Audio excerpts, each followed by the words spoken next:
call the meeting to order on Wednesday, September 18th, 2024 at 6:32 p.m. First item is the agenda itself. I just wanted to make one change to split up the consent agenda into two separate items. So I'm separating out the South Winooski bus stop location as its own item, and then minutes, North Street parking chicane, and the school zone as a separate consent agenda item. I move to accept the agenda as amended. Great. And a second? I'll second that motion. Any discussion? All those in favor, please say aye. Aye. Aye. Aye. Aye for myself. So next we're going to public forum. We do have a lot of agenda items tonight, so if folks are here for a particular agenda item, we ask that folks provide public comment at that point. If you cannot stay for that item, feel free to speak during the first public forum period. We'll start with folks in the room. If anyone would like to start, feel free. And just quickly, we're keeping it to 3 minutes per person. Yeah. Thank you. Thank you. Good evening. My name is Jack Evans. I'm going to be speaking on behalf of Local Motion tonight. Submitting comments for 3 items in general. Most pressing is the 20 miles per hour speed limit downtown. Local Motion fully supports the implementation.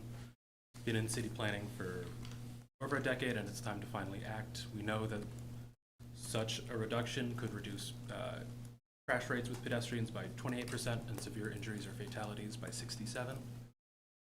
There's concern that while not all drivers will immediately comply, those who do will be able to set a safer pace and have a ripple effect in immediate and long term.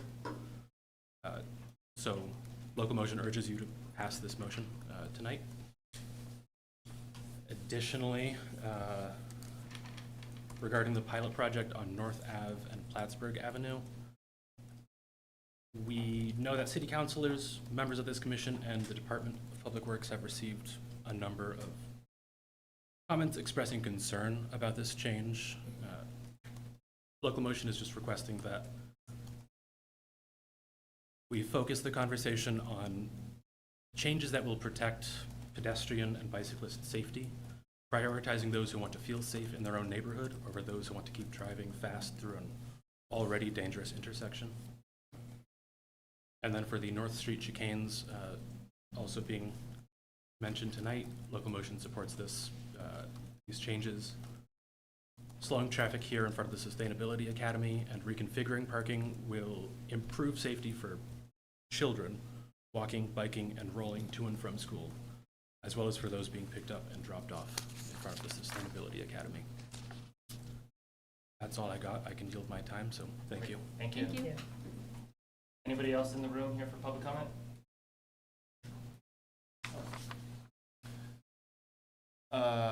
Mr. Goulding, anyone online for public forum? For anyone online who does wish to speak, please use the raise your hand feature. And Meg Lenti, you're up in queue.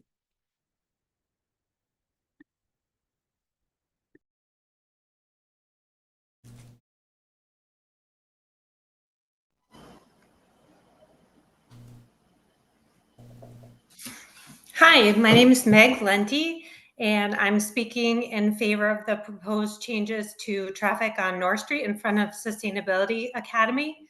I'm a resident of the Old North End and an employee of the Sustainability Academy. I've worked there for over 18 years, and I've lived in the Old North End for 7 years.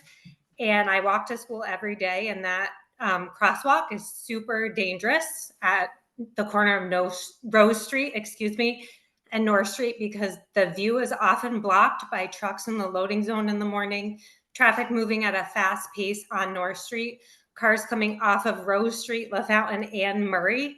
And a lot of times there's children crossing without an adult at other parts if they're coming before the crossing guard is there or if a crossing guard is not present. Also, at the end of the day, it's super tricky to cross even without the loading zones being in use or the crossing guard there, because cars are just flying by and not stopping at the crosswalk.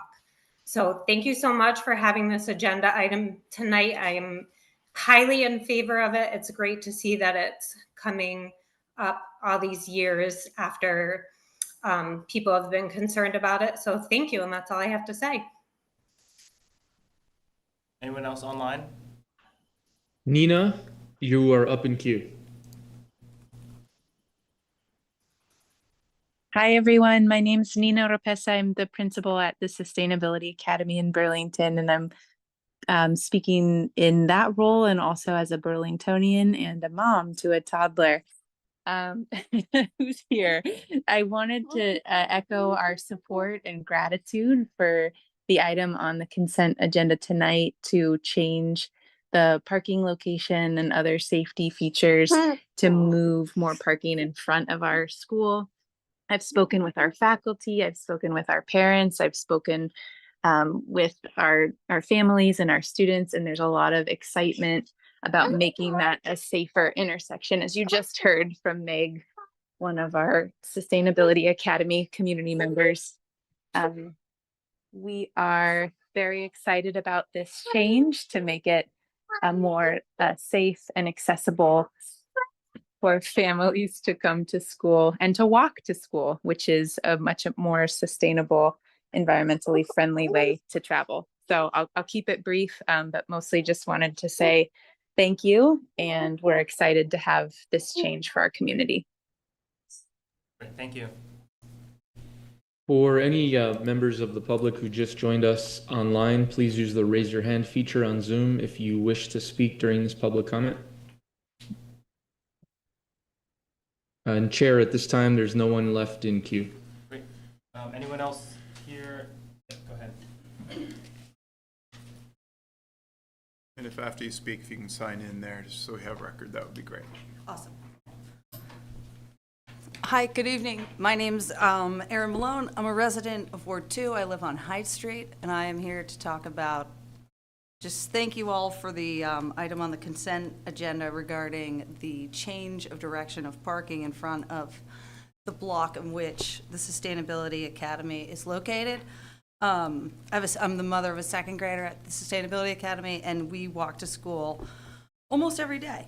And I would say maybe, because I missed it, sorry, I had to have dinner, but just it is so busy. During 7:45 to 8:10, I think there is a crossing guard at just a random, I think it's at the end of Rose Street, and so it's busy. It's busy with buses. It's busy with commuters. It is busy with delivery trucks to JRs and the shopping bag, which are right there. And people are in a rush, and people are on their phones, and so I think this will. What I love about this solution is that it's a low-cost solution to our city, which I think is awesome. And I think it will force all the different vehicle traffic to slow down, and additionally create a physical barrier between the sidewalk and the street with all of this traffic. And then, as you guys know, it's so hard to hire crossing guards in our town, so maybe it'll make that person's job slightly easier, which also is a good thing for attention and just general happiness in the work environment. So yes, agree with everyone. Thank you all. And then we're also talking about the speed limit shifting to 20 miles per hour, which I think is fine, but I think that something else that we could think about as a city and maybe as a commission is encouraging city employees, so BED folks. There's tons of trucks for, I don't know, Parks and Rec. Everyone just to slow down. All the employees in the city could slow down. All of the partners that we have in the city. So it's amazing how fast the buses go on North Street. So if we have influence over how the employees of the city and the employees of the city's partners are driving in our city, that might be a good place to start for creating a safer environment for all of us pedestrians and bikers. And that is it. Thank you all so much. Excellent. Thank you. Anyone else online, Rob, for public forum? Nope, at this time, there's no one left in queue. Thank you. We're moving on to item 4, the consent agenda. We'll first start with looking for a motion on the consent agenda, including the draft minutes, the North Street parking chicane, and the school zone items. I move to adopt the consent agenda, including those 3 items. Excellent. Any discussion? All those in favor by saying aye? Aye.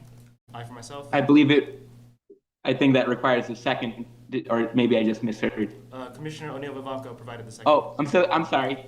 Yeah, That's I okay. couldn't see. You're kind of like tiny in the little square there. My bad. Is that an aye for you, Commissioner Matano? That is certainly an aye from me. My bad. Excellent, thank you. No nays. All those in favor signify, nope, did we just do that? We just did that, okay, sorry. Okay, I detoured. Going back to the other consent agenda item for the South Winooski bus stop location, looking for a motion on that item. Just a separate consent agenda Yes. item, right? I'm abstaining from that one. so Right, that's it. okay. I will move to approve the South Winooski bus stop location as a separate consent agenda item. Second, I will second that motion. great, any discussion? All those in favor signify by saying aye. Aye. Oh, I have a question. Why was this particular item dropped off of the consent agenda? Is there any discussion that we should have now on the record that might be relevant? Commissioner Matano, I am planning to vote or abstain from this particular agenda item, given my professional background and on this particular item. Thank you for the clarification. That was an aye for everyone else. I'm going to abstain. That's it. And that's an aye for me as well. Thank you. Moving on to agenda item 5, downtown speed limit. Hi. Philip Peterson, Senior Transportation Planner with the Department of Public Works. And I have an extremely brief presentation to give so we can get right into any discussion. Once I can share my screen. Okay.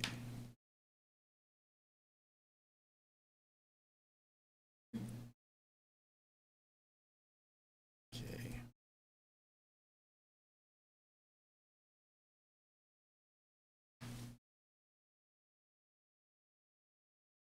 So we've talked about it. Talked about it with the Burlington Walk Bike Council. We've discussed this with the Transportation, Energy, and Utilities Committee. We've brought it to several NPAs.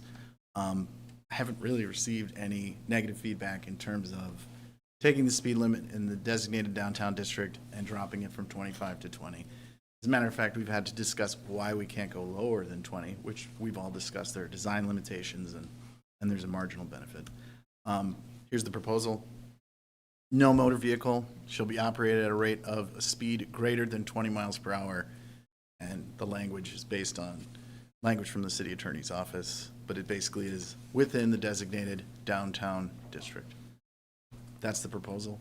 I do have all the graphics, all the information. We can discuss it, but I think we're here and that's the presentation.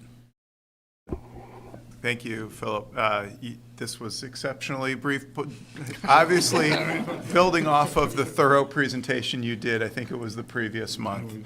I would like to add that we did send out the public comment to you all in advance of this meeting, and there were concerns related to Battery Street in its current condition and whether it should remain 20 miles an hour before additional interventions are made to design the street to 20 miles an hour. The department's perspective is that uniformity is appropriate at this point and helping us set a consistent tone, and that safe, slower driving will have benefit from day one, and this will help us with future grant applications to fund the redesign of Battery Street in the future. So despite those points of feedback that we've received, the department's position is that we are seeking your approval for the downtown-wide speed limit of 20 miles an hour. We'll start with commissioner discussion. Commissioner Montano? Thanks for the exceptionally brief presentation on this item. And I'm in total agreement for the vision that we presented for slower streets downtown. Of course, the actual ordinance change relating to the maximum allowable speed is only a little part of that. And I don't want it to seem like it's a performative action, right? I think I had mentioned at the previous meeting how Battery Street is far from a street designed for a 20-mile-per-hour speed limit.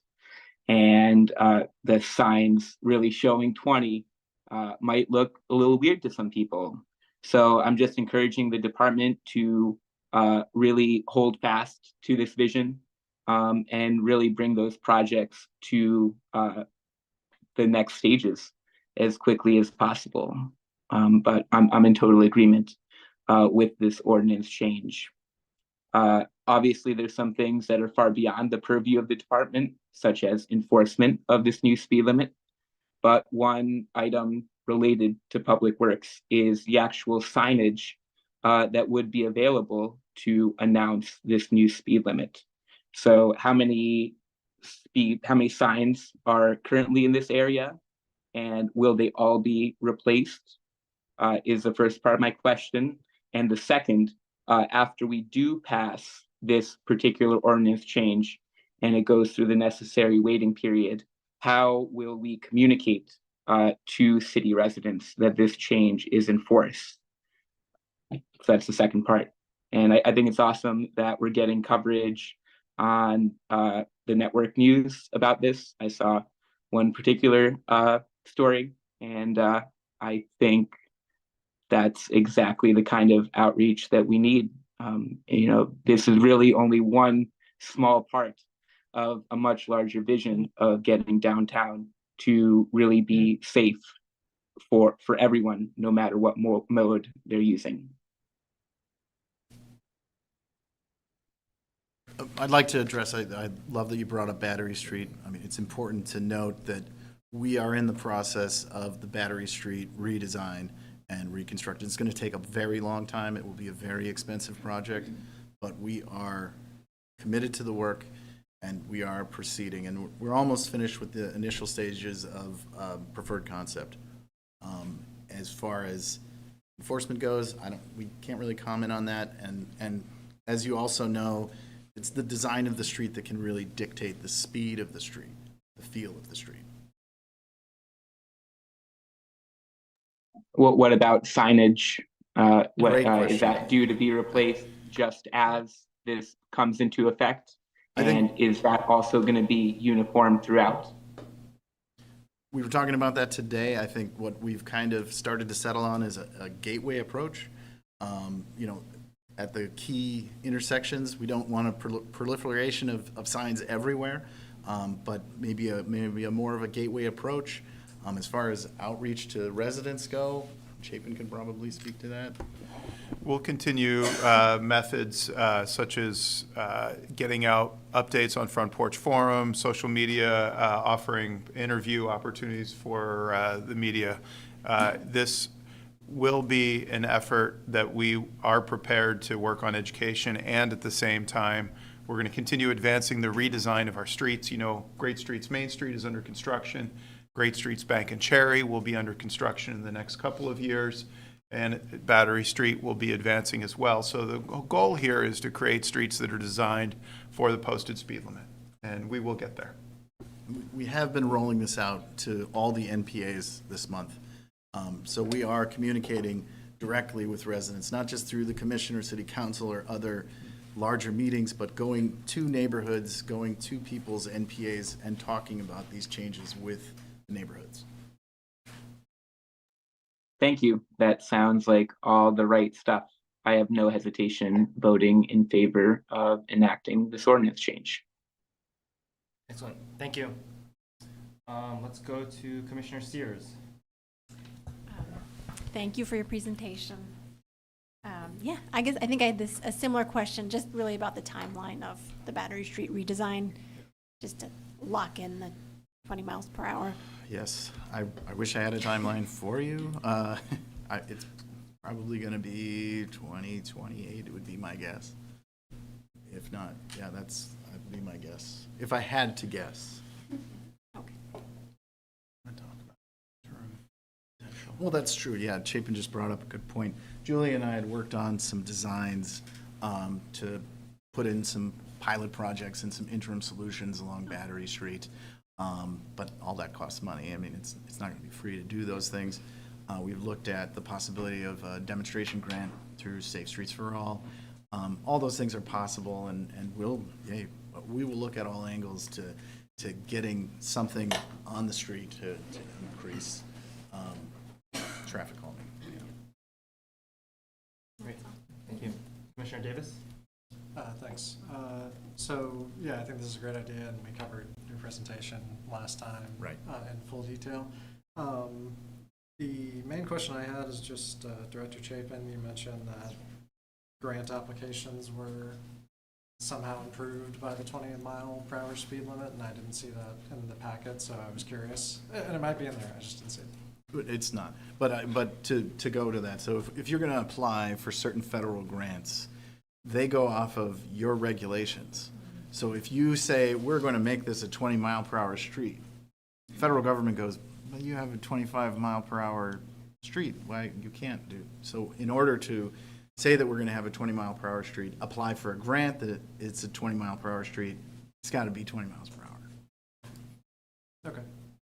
Great, that's all I had. Thanks. Commissioner O'Neill-Vivanco? Great, thank you for that. Hit the wave tops as This is a long meeting tonight. Yeah. We'll be here for a while. Appreciate that. I think concerns, about Battery Street in particular, the transitions and the fact that right now we have a 4-lane highway along the lakefront of our city that many folks use as a connector. So you mentioned the timeline from like the Battery Street scoping to possible changes in Battery Street design 2028. So in the interim, thinking about the education piece is, it takes time for humans to kind of relearn things. And you mentioned the cost of some of these, implementation, small implementation funds. What are some of those strategies and what's the timeline for those? Because you have folks coming in from North Avenue heading south, and you have the Champlain Parkway, and then you have all the feeder streets coming into the downtown core. Some of the downtown core streets are designed to move slower, so you just feel like you're going to go slower. Yep. But I fear that Battery Street in particular, and then coming off the King Maple from the Parkway, are going to, we're going to have a little bit of conflict. Right. Thanks for the question. So in terms of what we can do for interim techniques and interim designs, we'd look at installing bike lanes, readjusting timing on lights, looking at temporary curb extensions. So similar to our rubber speed humps, using temporary curb extension techniques. And like I said, all those things can cost some money, but there are grants where we can do those things. And I mean, the good kind of outweighs the bad when it comes to this. We know that it's highly likely we put 20 miles per hour on Battery Street, people will not comply with that. Just probably won't. But there's just going to be benefits that come along with it. So it just makes sense. No, thanks. And I guess a question about enforcement as well. I know that falls outside the purview of Public Works and the Commission, but I think it would be irresponsible not to float that question and what the conversations are with police on how to use it as teachable moments, and then where enforcement will land. I did speak to Deputy Chief Wade LeBrecq about this today, and he said that I could mention that they do have one officer, that there's a Vermont state grant where this officer gets paid overtime funds just to do strictly traffic enforcement. So they're really trying hard to find different angles, because they are hearing the residents of Burlington saying, hey, where's the police department? Where's enforcement? They're very low staffed, and it's difficult for them to do. Beyond that, I can't comment on it. But One thing I would just add is that in speaking with leadership at BPD, there was some concern expressed about lowering the speed limit as it related to exacerbating aggressive driving behavior, that if there is a perception that, people are holding up traffic, that aggressive moves may be tried. We will certainly be monitoring the situation. If that comes to pass, we can figure out what the appropriate steps are. Everything we have seen from our research around the country shows that in a mixed-use, highly vibrant downtown scenario with lots of pedestrian activity, that this is a typical intervention. But of course, we will monitor it and respond accordingly. And it actually improves flow. 20 miles per hour in a designated downtown district, believe it or not, it actually improves flow through a downtown district, because it's not that rush, stop. It's a constant flow, and people get through just fine. Because the timing of the lights will. Timing of the lights, and then otherwise people are just rushing to the next intersection, and then they stop, and they rush to the next intersection, and they stop. Thank you. Sure. Is it for me? Yeah. Just while we're on enforcement, just to keep it on the same topic, Sure. there was a public comment that we received via email around what the possibility of using technology-based enforcement. I'm just curious if you could speak to that. I mean, the technology is there. It exists, and other states and other communities do that. We can have a conversation with the city attorney's office. I think there's definitely some landmines out there that we don't know that exist in terms of how we do that and the cost involved with how we, you issue the ticket and what the process is. So is it possible? Yes, it is possible, but the technology isn't there. My understanding is with state statute currently, it is prohibited, and that there's questions around privacy that the legislature has that would need to be worked through. Obviously, Vermont's a rural state, and so, as usual, Burlington will be on the forefront of trying to push technology that is not commonplace in the rest of the state. So, happy to continue that conversation, but at this point, it's my understanding that we don't have that authority at this time. Great, thank you. Vice Chair Fox?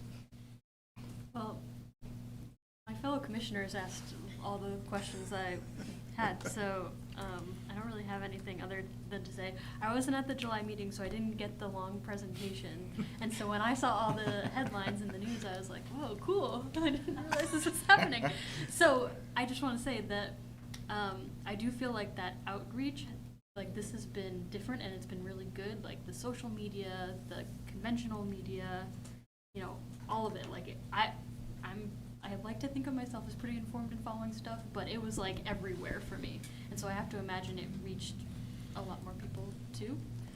So I just want to say that I think is a really positive thing. But beyond that, yeah, I had the same sort of questions about Battery Street that you answered about temporary improvements, yada, yada, yada. I won't go through it, and yeah, fully supportive of this. That's great. I would say what you see here is the periscope on a submarine. This is a full court press on a lot of transportation initiatives over the past month or so. We have folks that work in technical services, folks in streets, folks in traffic, our public information manager, Rob Goulding. It's full team effort. Everyone's been helping and pushing, and I think it's made a big difference. That's all I have. Excellent. I only have one comment. I think it's really just appreciating that staff in the department are really, this is the focus that DPW can help with as it relates to public safety. There's a lot of other issues, and I think this is within that lane, so to speak. And I think that's really helpful to just help move safety as a priority for the city. Let's move to public forum. Anybody in the room here to speak on this item? I'll make just a quick comment. Do you want to come up so you're on the microphone and then sign in after your comments?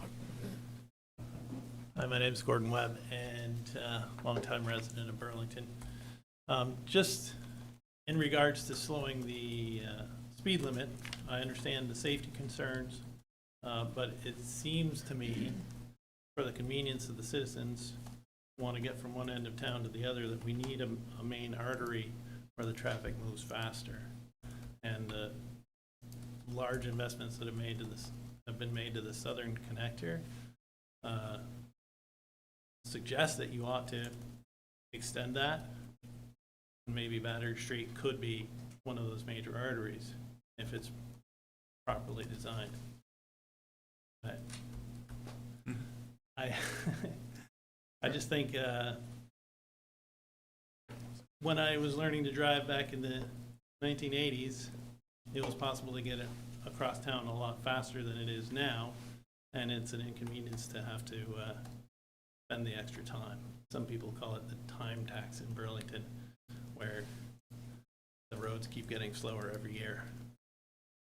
And it's, you know, an inconvenience to people, to motorists who are the majority of the traffic. So maybe outside the core pedestrian area, there ought to be at least one artery where traffic moves faster through the city. Thank you. Thanks, Gordon. Rob, anyone online for public forum for this agenda item? Chair, at this time, no one has signed up, but as a reminder to the public, if you are online and wish to speak during public comment, please use the raise your hand feature on Zoom. And at this time, there's no one in queue. Great. Looking for a motion on this particular item.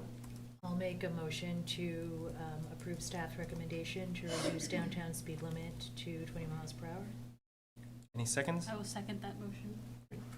Any discussion? Remaining discussion? Nope.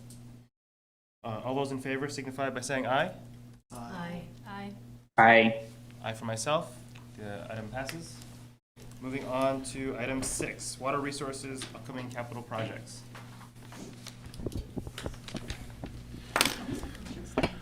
All right.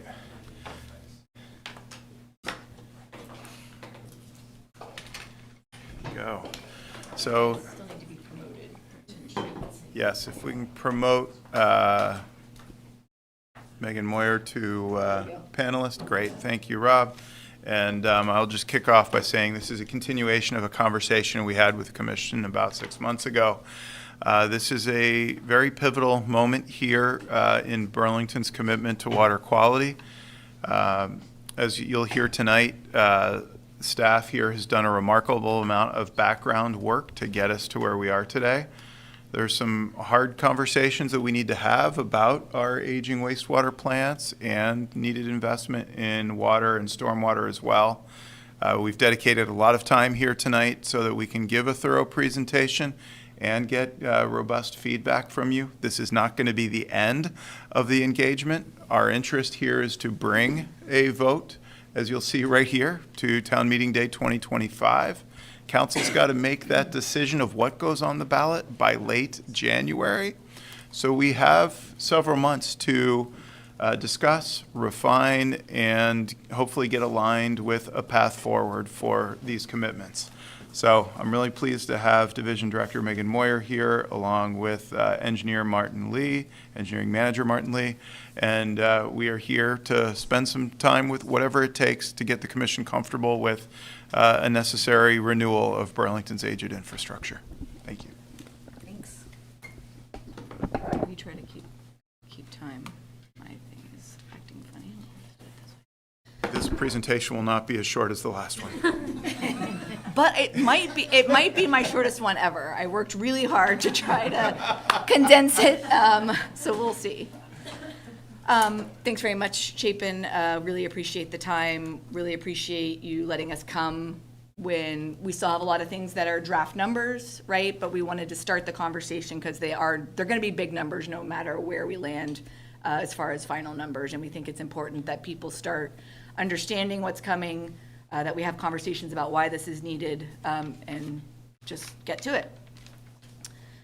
So we wanted just quickly to go through sort of what we've done with the last tranches of money that you gave us. So in 2016, we we're able to seek voter approval at 88% for $8.34 million for water work.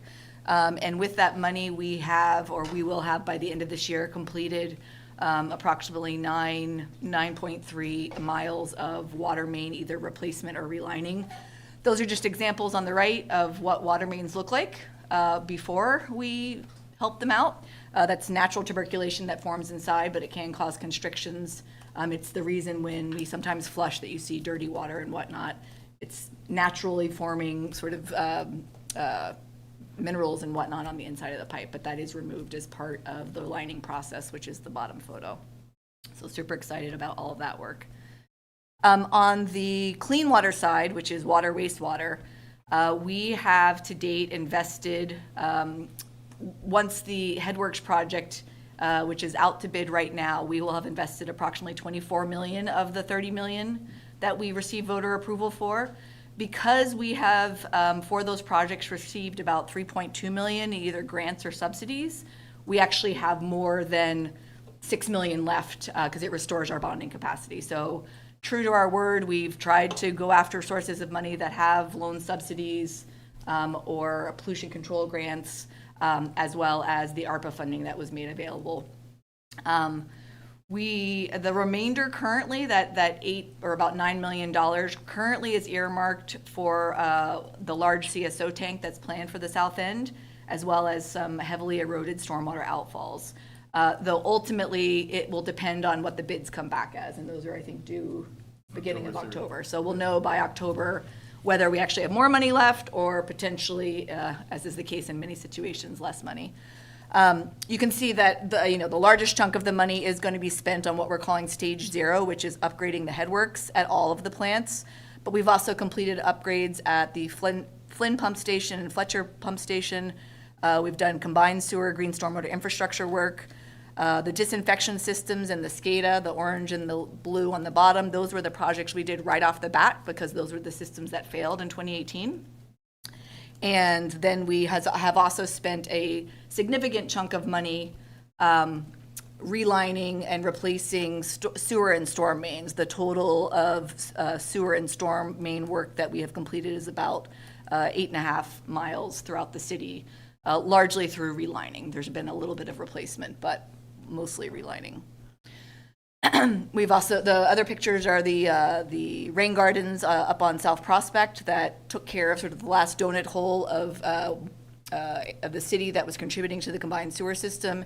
And on the far right are examples of some of the projects we've done at the wastewater treatment plant. And with this money, the 15.9 million approximately that we have been spending specifically on the wastewater treatment plants, some of you may recognize these sort of simple risk scorecards. You know, the good news is we have moved the needle. You can see in 2018, almost everything was in a C, D, or F grade. And because of the work that we've done, we have moved a significant number of things, or we will have moved a significant number of things with the Headworks project to the A category. It's important to note that we treated all the systems the same. Some systems cost a lot of money to do, and some systems are less expensive. And so we have, because we only had a limited amount of money, are sort of tackling some of the cheaper things. And now we're getting to the things remaining in the C, D, and F category that are the more expensive things. So that kind of explains some of the cost behind this. So why are we here? Why can't we just be done? I would some days like to just be done and focus on other things. But the simple fact is, in order to keep providing reliable, sustainable drinking water, wastewater, and stormwater services, not just to current Burlington, but future Burlington, we have to replace that remaining aged infrastructure that's at that significant risk of failure. We also have to ensure that there's sufficient treatment capacity for the housing and commercial growth that we're all talking about needing to do in Vermont, but also in Burlington. We need to improve resiliency against climate change. We're seeing examples of that. I knew climate change was going to happen. I certainly wasn't planning for it to be happening as quickly as it's happening, and we're seeing evidence of that with the storm events that we're seeing. I think, yes, I don't need to convince you all.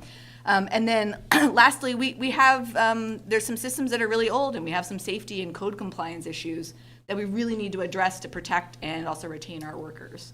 When we total it up, you know, 50, if I break the C category stuff into sort of C plus, C, and C minus, most of the stuff in the C really is in the C minus category. That means, I have a slide somewhere, but basically the D category, F things need to be replaced immediately, D things need to be replaced in the next 1 to 2 years, and C category things should be replaced in the next 3 to 5 years. So that's why we're talking about that. There's just a picture of some of the deterioration that we see at various components of our plant, and we are going to be having tours, and we hope if you haven't had a chance to come down and tour our wastewater treatment plant that you'll get a chance to see and smell it up close and personal. The other big reason about investment is that we need to protect the lake by meeting or exceeding our water quality improvement goals and requirements. Just simply making our infrastructure resilient and redundant means we meet water quality standards, which means we can avoid what I would call preventable beach closures. I can't tell you, and I won't tell you, that I'm going to make all beach closures go away, but there's a certain proportion that are preventable, and we had those happen in 2018, and those can't happen again. We need to reduce phosphorus discharges from Burlington, both because we want to, but also because the state is mandating that we do so, and those do contribute to cyanobacteria. And then we need to continue to reduce combined sewer overflows, all of which contribute to, some of these preventable, or what I would consider preventable, beach closures. Ultimately, the big why, it's avoiding those preventable beach closures. These are some of the headlines from 2018. I don't want to go through that. I don't want Burlington to go through that. I don't want my kids to go through it. And that's why Martin and I work day in, day out on these things. So I'm not going to go through all of the projects. I'm just going to go through the ones that are bolded, but wanted to make sure in the packet, and we'll get you a copy of this presentation, that you know all of the buckets so that when I refer to them in the future, you know that I've always been referring to them. And the big one we're going to be talking about tonight is the drinking water reservoir improvements project. On the wastewater side, we're going to dive pretty deep into stage 1 and stage 2 of the wastewater treatment plant's improvements project, and also the North Plant river siphon replacement project. And then I'm not going to talk a lot about the stormwater projects, but certainly can answer any questions about them if we have time at the end.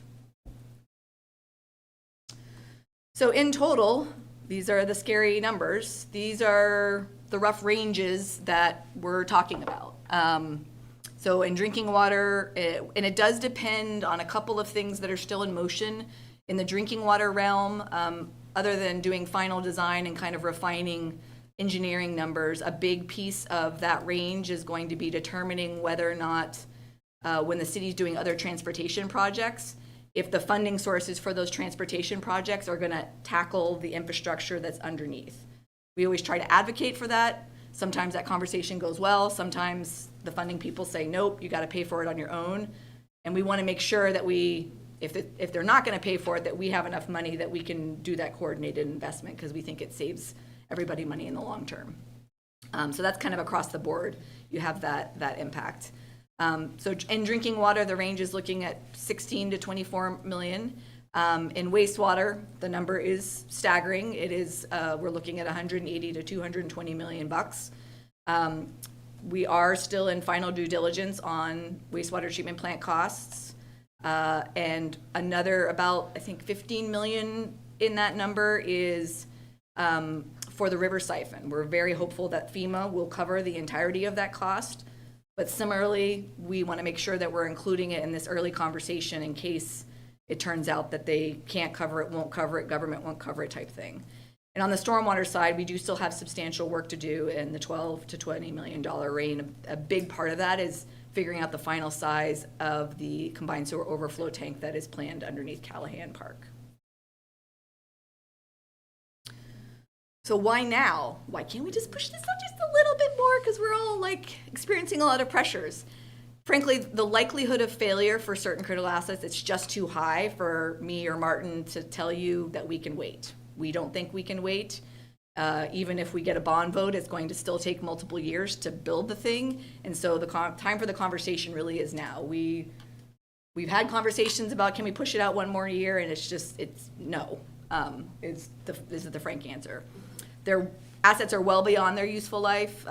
In previous iterations, the plants were upgraded about every 20 years, and now we're going on 30 years. Further delay is only going to cost ratepayers more, because if it breaks, I got to fix it. Otherwise, we're causing major destruction in the lake. So we're going to have to pay for it anyway, and trying to do it proactively is going to be better. And then we have amazing, amazing operators, and I worry about both their safety as well as their frustration. Showing up to a place where you're always wondering what the next thing is that's going to break, seeing people sometimes literally in tears over that because they take their jobs so seriously. I don't want to lose them, and we need to make sure that they're in a place that's modern and has a good chance of working on any given day. Our wastewater treatment plant permits that we're currently looking at the drafts of, they require the implementation of that additional phosphorus reduction. It's not a want, it's a have to have. We can't get out of it. The Lake Champlain total maximum daily load set a target for us, and we have to meet it, and we have a plan for how we're going to meet it. So we got to do that. And then, as I mentioned, this next housing growth burst, we've been working with the planning department, really looking at what we think the housing will look like, and even just the 2025 to 2028 level. And it's more significant than I think we were planning before with the way zoning was. So diving deep into the wastewater treatment plants project, just for people at home, reminding folks that we do have 3 wastewater treatment plants. The biggest one, main plant on the waterfront, east plant, which is on Riverside, and the north plant on the farthest reaches. Those were all built starting in 1950, which always just blows my mind that we didn't have wastewater treatment until 1950, but such is life. And then they've had various improvements in the 1970s and then in the 1990s, and that was the last time that we touched we have done projects, but the last time we substantially upgraded the plants. The reasons or the things that we're doing at the wastewater treatment plant kind of fall into these 5 buckets. Resiliency, which is making sure that our existing systems still work through improved design and redundancy. That environmental piece, not just maintaining water quality, but actually improving water quality. We need to increase the capacity of main plant to accommodate the additional growth within the community. We got to take care of our workers and make sure things are safe. And then we are trying to tackle the smelliest of the things at main wastewater to try to make it a better experience for all when they are on the waterfront. So this is a different view of the report card that I showed you. And basically, as I said, too many of the things are in that C-, D, or F category, and that condition is going to keep us at a place of risk for having those preventable beach closures. An example of this is we have very thin margins of redundancy. That the sort of bracket around those 4 things that are at the top of the screen, those are your secondary clarifiers. During the rainfall months, during the summer, we have to have every single one of those online. If one of those goes offline, if the arm breaks and we have to take it down and we get rain, we're not going to meet permit. We're going to be closing beaches. Not okay. The area in B, that's our aeration system. That's sort of Matt calls it the lungs of the wastewater plant because it's where the bugs actually do the wastewater treatment. And while we are able to sort of withstand or treat the strength of the waste that's coming in, the organic part, we need all of those little cells, and we need the blowers to all be working. So again, I'm trying to think. It's like flying in a plane, and you have to have all of the engines running. You can't land the plane if one of the engines goes down. Not a great thing to have to do.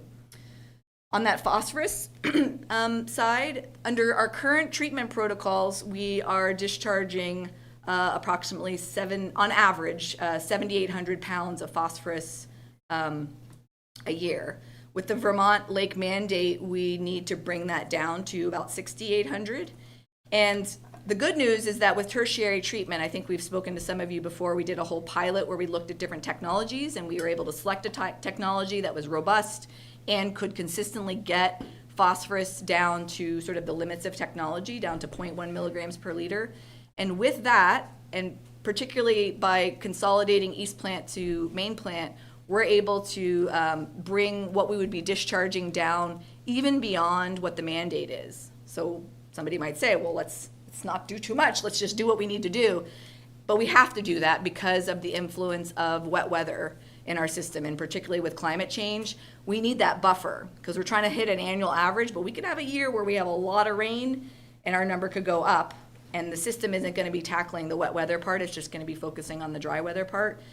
Also, by doing this and getting even extra pounds, we are giving ourselves some flexibility on the requirements that we would otherwise have to meet on our stormwater side. It doesn't mean we're done with stormwater, but it means we can be a lot more prioritized about where we want to do projects instead of having to do projects everywhere, which we think has benefits to the ratepayers. Stick with me on this graph. I added some lines as per what you told me to do. So this is trying to show you how we think the flows may increase over time with the growth. The growth that we've actually already permitted, as well as the growth that we anticipate happening in yellow, which is with anticipated projects through 2028. And then the growth that we think we could see all the way out to 2045 with the housing units that could happen with the flexibilities in the zoning code. And those targets do line up or exceed what I think the CCRPC has said sort of Burlington's target is for its share of what like Vermont needs to do. So there's enough there to be like, okay, this is a reasonable number.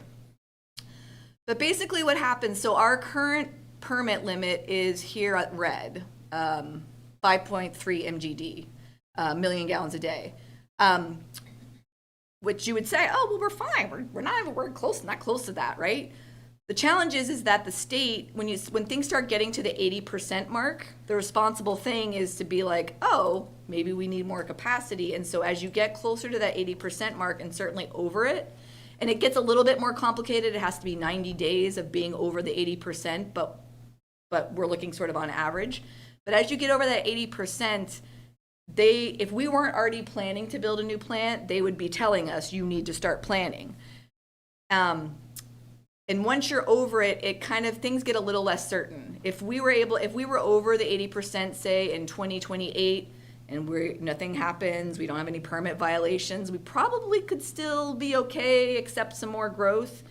But if we get over that 80% and we start having oopsies at the plant, permit violations, you can get into a little bit of a danger zone where the state does have the authority to say you need to put a moratorium on new developments. And that is also not something that I want Burlington to experience. So when we look at the new plant, and when we look at combining East Plant's permit capacity with Main Plant, and we'll get into that in a little bit, it gets the line up to the green line, which hopefully shows you that we would be in the safe zone, even with the projected growth that we're seeing through 2045. And again, this projected growth we can't predict exactly how climate change is gonna increase the flows. And so similarly, we wanna give ourselves a little bit of a buffer. Additional project benefits, I've alluded to the fact that we're looking to consolidate the small plant that's on Riverside and turn it into a pump station and bring that flow to Main Plant, which means that it will also benefit from tertiary. It gives us the flexibility of growth sort of across the two sewer sheds without having to go through increasing permitted capacity at Main. We'll be able to sort of take the 1.2 million gallons a day from East Plant and the 5.3, add them together, and that gets us additional permitted capacity.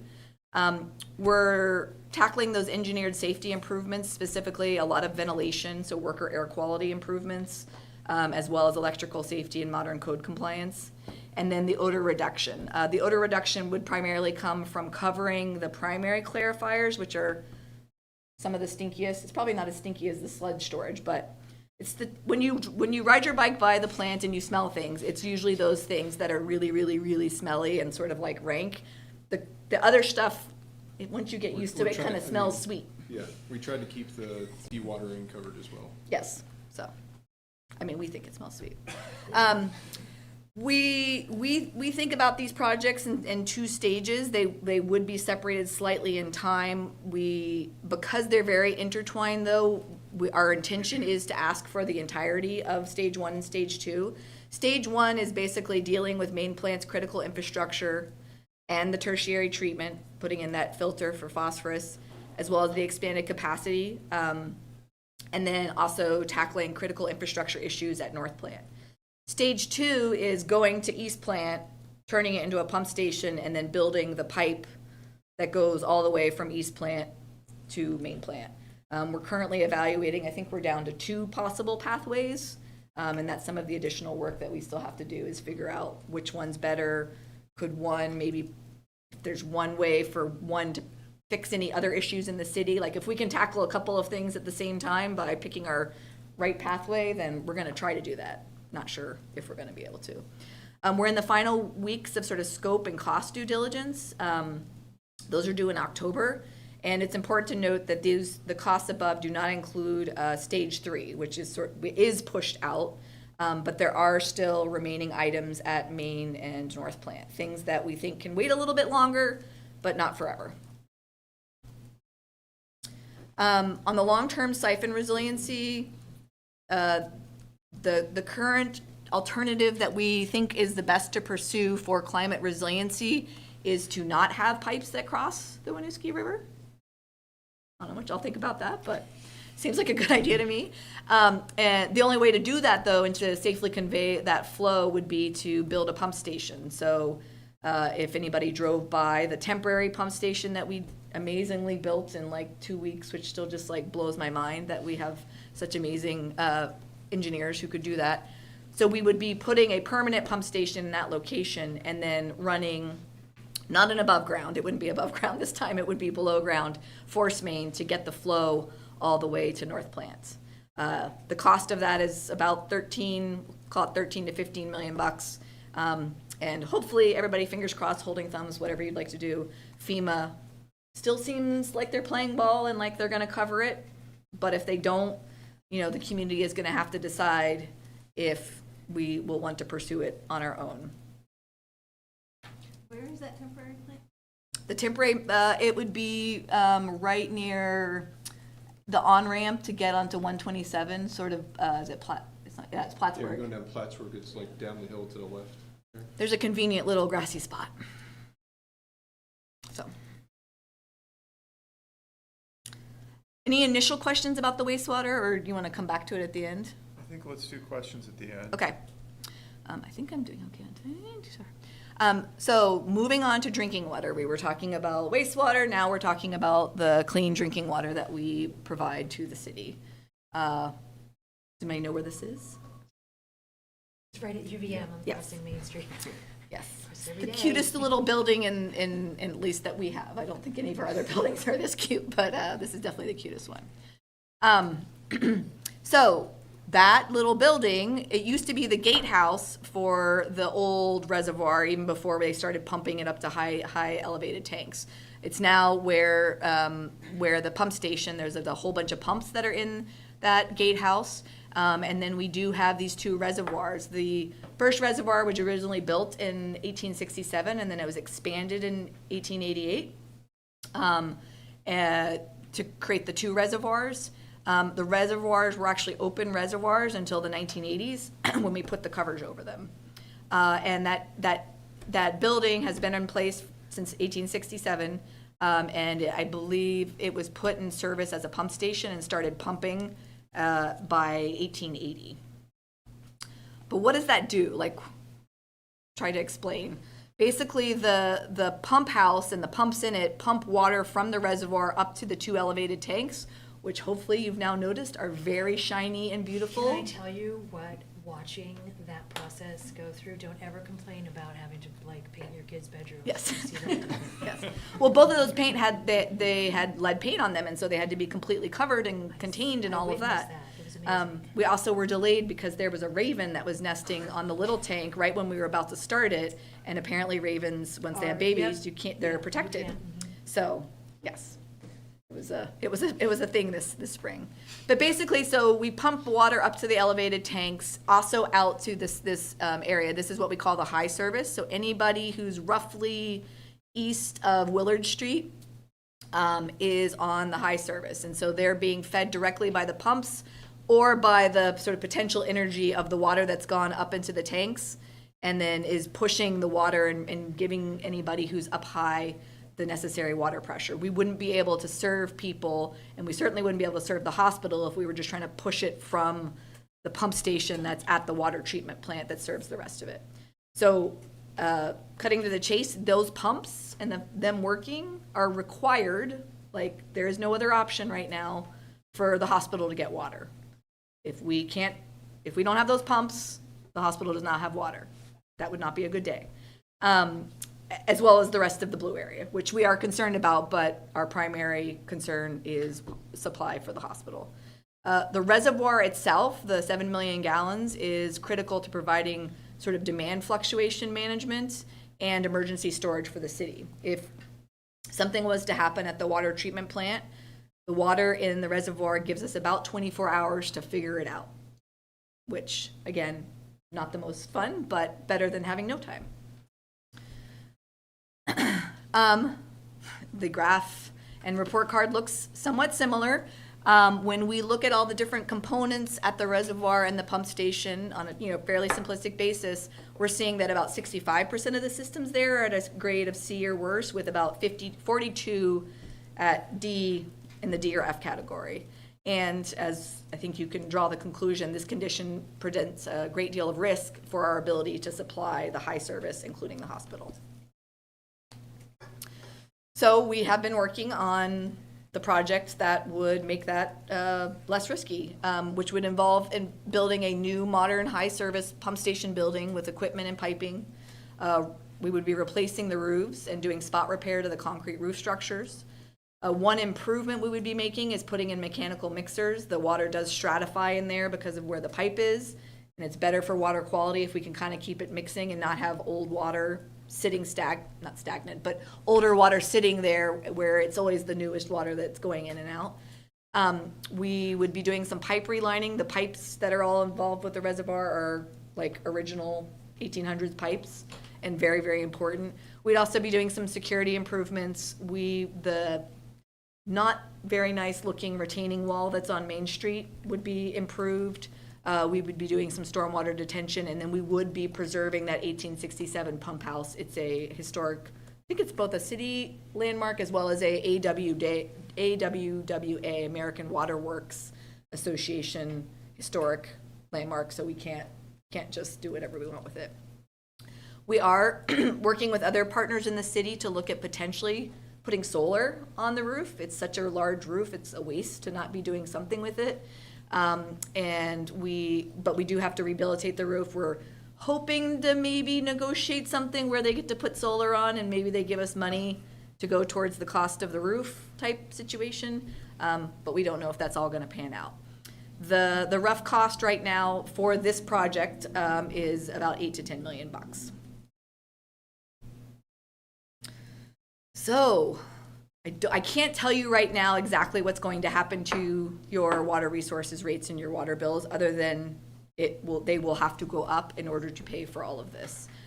We are working with experts, our own rate consultants, Raftellus, as well as the city's financial consultants, PFM, to look at all the different financing strategies to determine the best borrowing mechanisms that will best mitigate rate impacts. That could include longer-term bonds. So when we're building something that lasts 50 years, we don't want to pay for it over 20 years. We want to draw that out. Even if it means you're paying more interest, it's better for all of those ratepayers to be paying it. We will be looking at our typical Vermont State Revolving Fund loans, but everybody should know that Vermont, particularly on the wastewater side, there's not enough money for them to fully fund our wastewater project because it's so big. And we've been in conversations with them about that for a number of years. I've testified at the legislature to kind of point that out. It's an ongoing conversation. There is a federal version of State Revolving Fund, which is called WIFIA. So we'll be looking at whether or not that may be a solution for us.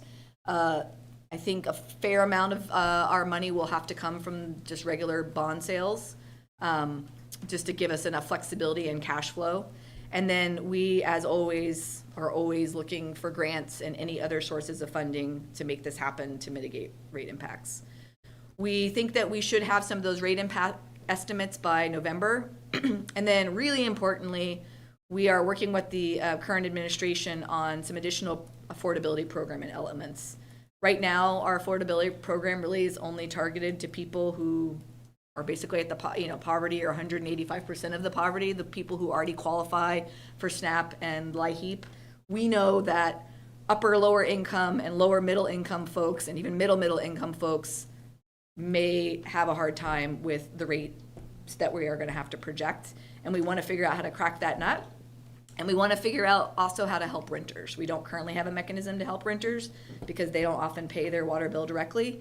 And there's one idea that we're continuing to pursue that may be able to provide them some relief because there's such a large proportion of who lives in Burlington. Oh, and happily, we are still on the congressionally delegated spending list for $1 million for the reservoir. So I don't know exactly how that process works, but they keep telling us we keep making it to the next round, and so hopefully we will be successful in bringing that to the project. So lots of things to do between September and January, and even then March for a vote. We're going to be continuing to evaluate those financing strategies and refining cost estimates. We're here to talk to you. This week, we're going to the TUC next week. We haven't picked the dates, but we will be having wastewater treatment plant tours, I think for September and October, and we'll make those public. I'd like to do it on the Turds Day at least. Get it? Third Thursday. We'll at least stick one of our landings, but there may be some other tours if people can't make it on Turds Day. And then in October, we expect to see the 60%, which is really the meatiest part of the preliminary engineering report complete. That's why those costs, they'll be finalized, more finalized by then. And we're going to be getting into those draft financing strategies. By the time we get to November, I'll be able to roughly tell you what I think those rate impacts may look like. Maybe give you an idea about where we're headed with the affordability program, with the hope that in December, January, we might have a little bit more meat on the bones with what we think we may be able to do as far as affordability. We'll be starting then also to talk to the NPAs, somehow shortening this presentation into NPA soundbite. I would love any input you guys have on how we could do that. I've been thinking maybe storyboards that people can peruse to get into the details for the people who are wonky like that, and then dialing back the presentation. Lots of other things with the idea that in January we would be seeking council approval for the bond question. I just want to remind everybody early and often that just because the voters say yes to the amount, we can't just take that and take it to the bank. When we go to then pull the debt and get the loan, we have to go back to the council. So in the event that somebody's worried that we haven't been able to tell you exactly what the rate impact is going to be, right? There's a lot of time still before we go to the council to say, hey, we're about to apply for a $100 million loan. Some of those other details could be addressed at that later date where we'll know a lot more. We will have done final design. We will be another year or two out on the bidding market, which has been, unfortunately doing this, but I'm hoping it starts to do this because we have a lot of very healthy contingency in these numbers because it's really hard to predict a project that cost, $5 million last year is coming back and costing $10, $12 million, and we don't want there to be any surprises where we ask for a certain amount of money and then we go to bid and we can't do the project that we need to do. With all of this said and done, if we were able to get approval, we hope that by 2027 we would be able to begin construction on the reservoir and the wastewater treatment plant. I think I have that number right. Or was it 20? I think 2027 would be the earliest. Yes. Yeah. So that's it. Pretty quick for me. Yeah, I feel like we should. Covering a lot of topics. Yeah, good job. lot of information. Thank you. Yep, and I can go backwards, forwards, whatever. We have even more slides if you want to get into more of the details, but. We'll look to commissioner comments on this item. Anybody like to volunteer to go first? I'll go first. I just had a few questions. I hadn't heard the term preventable closures before of the beaches. That was helpful to think about. So that's truly just a failure of infrastructure that can be addressed. There's things that we can control. Yeah, I've been putting things in those category because even though we're going to fully exceed our phosphorus obligation, the lake is a system what has the Winooski coming in, and so I don't want to say, Justine, like, if you give me this money, the beaches will never close again, because they might, because of the rest of Vermont. Right. And all of the years in which we've done all of the things, yeah. And so right now, we don't have tertiary treatment. Nope. Okay. We have great phosphorus removal, like 90%, 92%. Like, our plant does amazing, but we've gone as far as we can with chemicals and just great operation, and we have to have that additional technology to get down to that lower level. And when you bring phosphorus levels down, where does the phosphorus go? It will go into the biosolids, the solid portion that wastewater produces, that it has always produced, which over the years has either gone to Grasslands, which is a composting facility in New York, or unfortunately to the landfill. It's one of the saddest things right now because more and more, because biosolids can contain PFAS, which is not because of wastewater, it's because of the world. People don't want to use it as a beneficially reusable product. So you have all of these nutrients that I would love to do something with, but we're in this, nobody really knows exactly what to do with it right now. I don't want it ultimately to go to the landfill forever, because I think that's not the best use of it, but we don't have a good solution at the moment. No, that makes sense. And in terms of drinking water, I don't think Burlington is alone in facing enormous infrastructure needs, declining federal aid Yes. for that. And I appreciate your acknowledgement of affordability in renters. I appreciate that. Those are all my questions. Excellent. Yeah. Yeah. I do really appreciate your comments on employee retention. Was it last year or 2 years ago? I don't know, however long ago we did a tour. And there is like incredible pride. So I really appreciate that that's something that's valuable to you to kind of maintain that workforce. I think, I don't know if this is for the NPA or anything, but you know, for me, I'm thinking, oh, what are the real costs of not doing anything? Those are real costs that are not just monetary, but social and environmental. It doesn't eliminate, I don't know, I wrote a lot of big numbers here, and I haven't added them all up, but still, I think that's something to be communicated out to folks. Like, there are real costs when we react to an emergency as opposed to plan for a more beneficial future.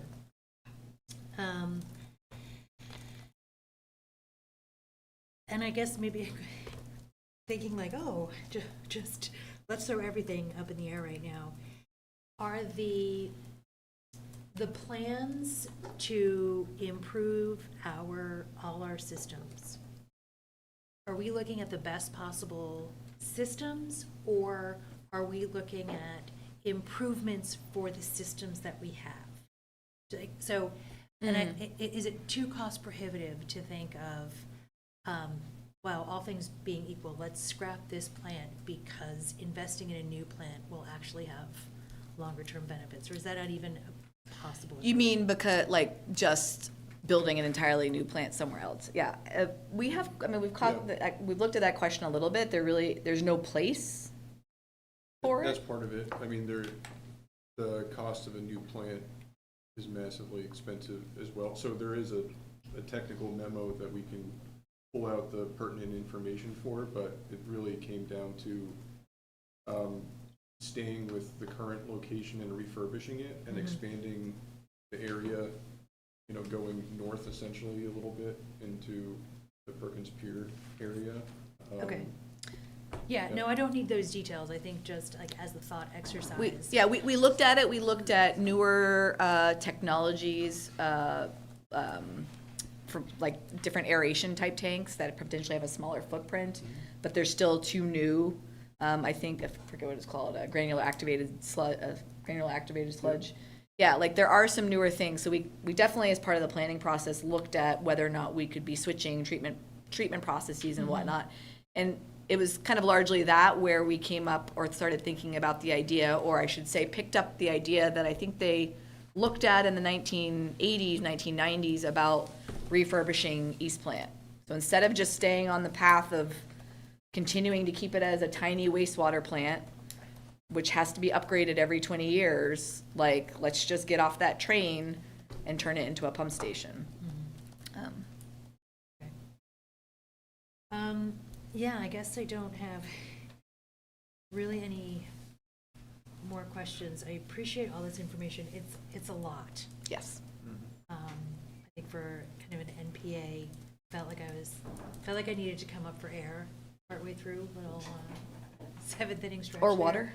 Or water. So I think making it a little bit more digestible. I mean, you know, Megan, you know I love these presentations. Yes, and I love that you love them. But thank you for your work on this. Would love to see FEMA pitch in, congressionally designated funds coming in and all that. So I guess we'll stay tuned on processes, but I feel like it's absolutely vital for us, not just for today, but also that wonky chart about where, I didn't mean it in a bad way. Oh, no, I take that as a compliment. The one where we look at our future development and what the impact of not being up to, the one with the dotted line, dashed lines. Yeah. That has, just the potential to kind of, put the skids on any of our housing and, growth in Burlington, which I don't think anyone wants to see. So, thanks for all that. Yeah. Okay, good. Great. Commissioner Davis? Yeah, sure. So thanks, that was a great presentation and I learned a lot. In terms of the actual, and I don't know how much say we have over this, but in terms of actual like bond questions on town meeting day themselves, is this something that would be split into like wastewater, stormwater, drinking water, each one separately? Would it all be lumped together? Probably what we did in 2016, 2018, we had wastewater and stormwater lumped together, largely because stormwater is sort of a baby of wastewater and it doesn't have its own explicit charter authority. I'm going to be running that to ground with the bond council to see if, because it's big enough, we need to split it out. So wastewater and stormwater would probably be together, and then drinking water would be separate. Drinking water has to be separate. It's definitely a separate fund that has separate authority, so. Okay. But if you have recommendations that you think they should be split out, you can think about it. You don't have to tell me right now. We have time before we get to that. Well, that kind of was the second thing that I was going to ask, which is more about in the event that things don't pass, having like backup plans essentially, where like doing the most that can be done, which I don't know if splitting up the questions is actually better in that case than not splitting them up. So anyway, like you all know that better than me, but just the idea of being able to make sure that we can tackle those like D and F things at a minimum, and if that needs to have some thought to it. Then on one of the first slides, I don't think we have to go to the actual slide itself, but one of the things that was called out was capacity. I was curious, I guess with maybe stormwater this doesn't apply, but with things like drinking water, I was curious if this could also be tackled from the efficiency side of the users, in addition to, of course, what you discussed here about increasing capacity. So things like low flow. Yeah, low Yep. flow, shower heads and toilets. And It's a little complicated because one of the reasons that our strength, the organic loading, the biological oxygen demand of what's coming in is actually higher is because of all the low flow, because the concentration of what comes in is actually higher because there's less water to dilute it. Wastewater side. Yes. Yeah, were you taking that drinking water and bringing it down to the plant, or just talking about the pipes on the drinking water side? Really both, I guess, Yeah. but that is very fascinating that Yes. it actually, It- the concentration. It might help with the flow stuff because we actually run, like, our capacity organically is higher than we're higher there than where we are on our flow capacity. I think in the old days, maybe they were more, Yeah, I think. They're 'cause we surrogates have for each certain other, but- users that are Yes. higher, organic loaders to the system. Yeah. And it really does come down to being able to balance it, and our plant luckily can expand up to like 3 or 4 times its design capacity for big Storm, storm events. So it can fluctuate, and, just, it's a testament to how resilient these bugs are, but there is a limit, really. and I would say that, there are things that we need to do, and we've even talked about this, like, in the reports, sort of like planning for the future, like, okay, we need to go ahead and do an upgrade now because we're kind of cutting it too close with the capacity. But to prevent or to mitigate the impacts of climate change and additional growth that maybe we don't even know about that could be happening, and not have to build an even bigger plant the next time in 20 years, there are some things that we can start doing and ramping up on, controlling how much water gets in via leaky pipes, how many people are using sump pumps and pumping groundwater to the pipes that they probably could do something else with, things like that. So that there is a laundry list of, like, additional things that we can kind of try to do. But right now, the sort of main solution is the engineering piece. Okay. And I did want to say, because somebody might think we're remiss that we're focusing entirely on wastewater when drinking water is really important. Drinking water, things that drinking water lasts longer because it's not as harsh of an environment. That said, we have done an RFQ, a request for qualifications, and we will be starting planning work on the drinking water plant because it is 40 years old. We are experiencing some climate change pressures that we may need to address with our treatment process to make sure that our drinking water is clean. So don't think that we've forgotten about it. We don't know yet with that process, but that's happening in the background, that planning on the drinking water plant side. One of the things with this slide being up here with it dovetailing with development was another one of the efficiency kind of thoughts that I had, but I don't know if that is, I think you spoke enough on it, but just the idea that we're kind of encouraging more development, which is going to encourage more use, but then if that use is more efficient or has less of the problems that you identified with the concentrated. Right. One of the good parts, I guess, about development and how it can help us with the flow number, and again with the climate change, is that we have a fairly rigorous stormwater requirements in the city, and so particularly redeveloped properties. So if a property is like a parking lot right now and somebody puts a building on it, they have to, it's not just don't make it worse, because if it's not making it worse, it doesn't help us sort of reclaim the water hole that we've dug for ourselves. We actually make them make it better. So we want if it's a 100,000 square foot parking lot, we want it to behave as if it's a 50,000 square foot parking lot when that project is done. Particularly when you're in the combined sewer system, which is where the stormwater is going to the plant. We also have a combined sewer offset policy, so really large projects that are sending a lot of wastewater have to do even more with their stormwater, so that we're always trying to tackle that part of the equation. Okay, awesome. I share Commissioner, sorry, I can't see, Sears's point about the affordability. That's a great thing, and the renter aspect is very important to me as well. So I wanted to mention that. In terms of the on the wastewater side, and this is something like I just wouldn't know, not knowing a lot about how water systems work, but it's kind of similar. to a previous question about the timing of some of these things. I understand that like the immediate things need to be done immediately. I totally get that. But I'm curious about the kind of interaction of waiting for like possible technological advancements, like things that you couldn't, that aren't available yet, basically, and whether delaying.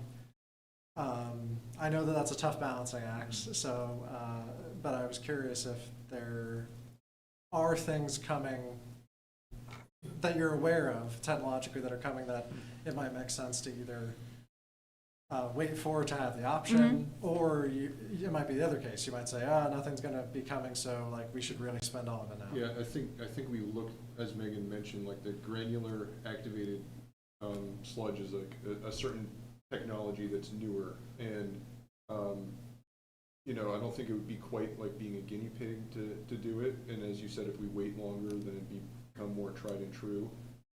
So that's like a big picture item, and it would really slow things down. I think there are many elements with all the different equipment where we stay pretty in tune, like we're going to trade shows and getting training on what's out there, where we're seeing like the newest technology on different equipment pieces. So more on like a process by process basis through the wastewater plant. So that's a definite. But I guess just, going back to the big picture piece, I think what we're doing is also tried and true, and that has a lot less risk when we're going to a system where we currently do it this way, like the whole process of wastewater treatment, and we're going to continue doing it that way. I think we have a lot more, a lot safer of a feeling versus taking a big risk and saying, hey, we're going to, cut the ribbon and try something new. But there is new technology that we will be using, just kind of on a smaller basis throughout the plant. Okay, yeah, that makes sense. I think that's all I've got for now. Thank you very much. It was very informative. Commissioner Matano? Hey, thanks so much for the presentation. It was definitely very full and really informative. I think the critical part as you're moving forward to speaking at MPAs and doing further outreach ahead of the bond vote is just like you did here, highlighting the urgency of starting some of these projects. I think that part is critical, and especially within the last year, people have really seen the consequences of the deferred work on in each of these areas. So they could definitely relate well with what's going on. I think also highlighting the previous work done in the last revenue bond cycle, that 2016 to 2018 timeframe, and highlighting just how much of the system has benefited from that, in spite of the harsher environment that we're working with. I had one question specifically about the questions that are going to come up in March. In the presentation itself, I think they were divided up between, it was like water revenue bond, and below that, the clean water revenue bond. So it seems like there will be multiple questions, but could you describe like what's been done in the past in terms of these things? And are each of these, well, they're both revenue bonds, but each of these pots of money, are they going to specific projects? And is there a way to communicate with the voters as to exactly what capital improvements, what changes will their money be going towards? Because I guess, right, if construction's aiming to begin, within this next 24, right, 2 to 3 year time frame, really getting this passed on town meeting day is critical. So have you thought about how you're going to present that? Yeah, and that's where I don't know if we would have maybe handouts, because certainly the big numbers I gave you, there is a spreadsheet behind that has all of the individual sort of project types. Let me just go back to the early slides where I listed I had the bolded item, and that's sort of the big project that I talked about, but yeah, like this one. So each one of these, like there's a spreadsheet which has a number associated with water treatment plant improvements. I think it's like 1.8 million bucks. Emergency supply, water supply contingencies, like $500,000. So we can break it out for people. I just thought it would be too many numbers for this. And so, right, whether we have poster boards for NPAs or handouts so that people can really see, and then deep dive into those other things, because I'm not going to be able to, certainly not going to be able to in the NPA. I mean, I think one idea I had was sort of creating like one-pagers for each of the different project types, where whether on a website or picking it up off a table, somebody could read a little bit more detail about why satellite pump station improvements are important. Like, that doesn't sound very important, and I don't want people to like start wanting to scratch it off the list. We want to, sell it as well as we can. So I think I understand what you are asking. Back to the question of how many questions. I think at a minimum there's going to be 2 questions. There's going to be a drinking water revenue bond question and a clean water revenue bond question, and the clean water would contain the stormwater number plus the wastewater number. There's a small chance, depending on what bond council says, that we could break it up into 3, a drinking water, a wastewater, and a stormwater. But I don't think that that's likely. All right, sweet. Thanks so much for all this work and all the work going on in the water division. Yeah, thanks so much. I guess really what I was going for is like, whatever it does come down, right, to the bond question, it might appear as sticker shock to some people. So as much outreach as possible beforehand, so they know exactly what each of these 2 or 3 numbers is going to do for them and why it's important. And I think that you've done an awesome job of that so far. So thank you so much for all the work. Once we get you guys this presentation and you see our outreach plan, like definitely if there's something missing, if you think we should be doing Facebook Live, like I'm game for whatever. It will be hard to do tours at the reservoir, but we're thinking we try to do like a virtual tour, somebody just goes in there and pans around and just shows people what it is. But just from a security standpoint, we don't necessarily want to have a whole bunch of people there. If we can try to do a virtual tour for the wastewater treatment plant, because we know also that people probably aren't going to pay a lot of attention, as compelling as our presentations are, until we say what the rate impacts are. And by that time, it's going to be cold and we can't get wastewater treatment plant tours. So we're trying to be smart about that stuff. But seriously, like if you think we should be doing Instagram posts, I'll even get on Twitter if I have to, even, or whatever it's called now. I mean, I think images of the impacts of not having clean water and sanitation. I mean, I don't want to come back to like pre-Florence Nightingale times, but this is huge. Yes. In many respects. Cholera, like there's a whole host of preventable. No, sorry, I've worked a lot in third world countries where there's so many preventable diseases because we have clean water, running water, and sanitation. I don't want to. I know that's going like 0 to 60, but this is so important. It is, and it's so out of it's out of sight, it's out of mind. The costs, and I'd be curious if you think this is or isn't compelling. We're on sort of the leading edge probably of really taking care of our stuff, so it's not going to be helpful to compare our rates to other Vermont towns per se, but we are going to have our consultant help us demonstrate to people that we're not alone, that DC, that other places where they are tackling this stuff, like what they pay for water, and that what we're currently paying is really not very much. I always do point out, like if you look at what you pay for your electricity, go look at your electric bill, go look at the bill that we send you that's for drinking water, wastewater, and stormwater. I think like peer and aspirant cities, like comparing us to Washington D.C. Yeah, no, Phoenix yes. might not, but No, similarly sized cities that are taking care of their stuff and also who have combined sewer systems. Trying to find those peer groups, yes. I mean, I think that helps people not just, look at me and Martin and think that we're trying to buy a luxury vehicle when all we're trying to do is get you a good Toyota Corolla. Or Camry, I don't know what the preferred vehicle is these days, but. I love that. We just want to get you a car that works and works.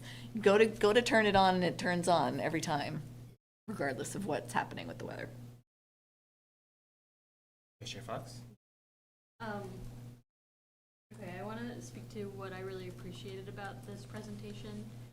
I think like the short-term like impacts that we could face were really stark and clear, but also I really appreciated the foresight and the explanation of stuff like the tertiary, sorry, I don't remember this, you know, like the extra phosphorus load that we're working on and all of that future proofing, I guess, that is going into this. As like a young person who wants to stay here for a while, the fact that you are thinking about that means a lot to me, and I wonder if other people around my age might feel similarly. And so I just feel like, you know, that came across really well, and I hope it speaks to other people too.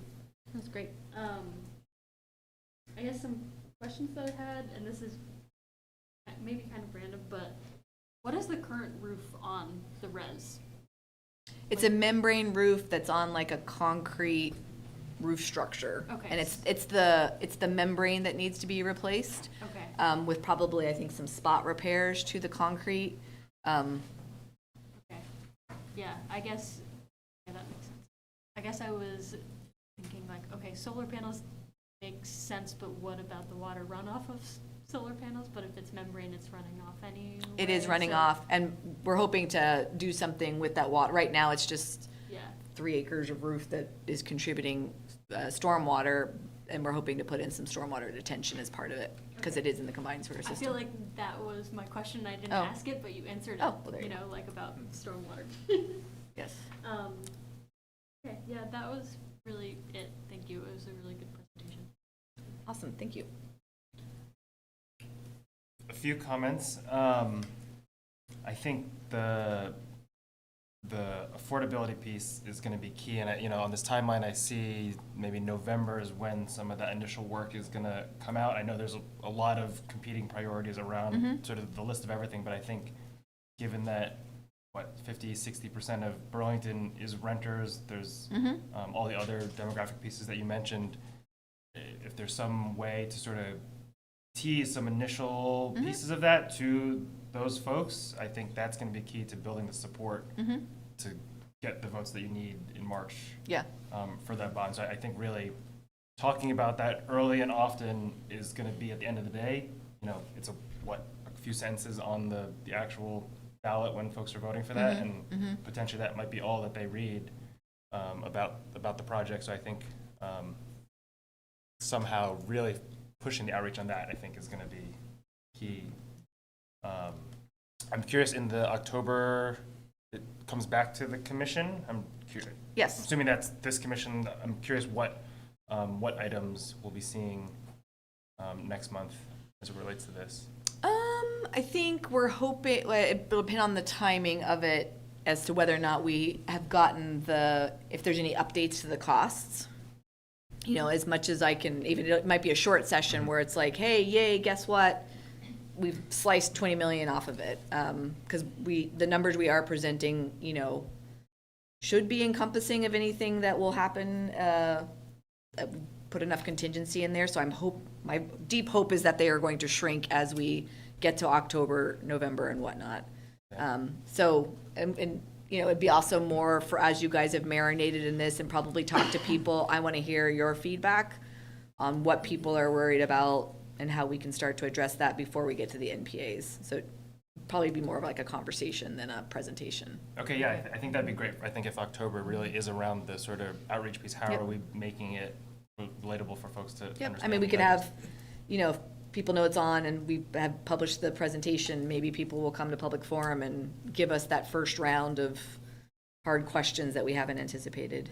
I wanted, on the affordability piece, one thing that I think I do definitely want input on is, if we make water more affordable for renters and whatever, it means that somebody else has to make up the cost. And so do we as a community believe, because wastewater is a human right, that we will functionally want to subsidize those folks who would otherwise? I think that's really the heart of the question, that I want people to be, taking in and saying, yes, that is what I want. I do think that's fair. I do have the money to pay more for this service so that other people can pay a little bit less but still get it and not have to be choosing between groceries or medicine and, whether or not they pay their utility bill. Yeah, I think if there's anything more in October, I think that's something that the commission would certainly want to chew on and provide. Because you can really turn the dials on like how far you want to take it. Kind of just to that point, I'm dealing with a separate project around electricity rates right now. And something that keeps coming up is the benefits cliff. So as you add more assistance for that really low income, really who you're hurting is the people who are just above and don't qualify for the benefit. So kind of more of a tiered approach. Exactly. Can get at So that. our current affordability program, because we don't have the administrative horsepower to do income sensitivity on our own, the first rung of it was, okay, we're going to use the federal or the other programs that have already qualified people, because then they just basically show their letter, I qualify, and then we put them on our affordability program. The conversation that needs to happen is we need to do our own income verification so that we can have tier 1, tier 2, tier 3, because there's people who are upper lower income who are absolutely they're not getting any of those program benefits, and we want to help them, and we want to help renters. We just don't have a way to get the money to the renters, and there's one model that we're trying to run to ground as to whether or not it could work in Burlington, which would be really cool, because it's an issue across the nation, this sort of like how to reach those folks on the water side. Electricity, you're able to reach them because they are the payer of the bill. I think the last piece for me is, I think you had the graph that I think we all really liked with the lines and the dash lines, and I'm curious. I think there's a lot of support in the city around the increase in housing and increase in development, and I wonder if there's a way to tie in sort of the city planning folks to do sort of a joint presentation around what that looks like. I think that will help sort of demonstrate the need for this project so that all that happens. I think that would help. Yes, and they have been, we've been working very closely with them and building large spreadsheets of every single thing that we think can happen, and then having them check our numbers and we check their numbers and whatnot. But yeah, that would be. I think some sort of joint presentation to just tie it together, because I think we want to capitalize on the things that people are really focused on, and it's a system. So. We agree. I think it's a great point, and we'll think about how we engage the Community and Economic Development Office, the Office of City Planning, who we have been working closely with, how they can state that this investment supports their plans and the vitality of the city in the future. Awesome. And my last point, I think, is just using as many analogies as possible to help folks digest information.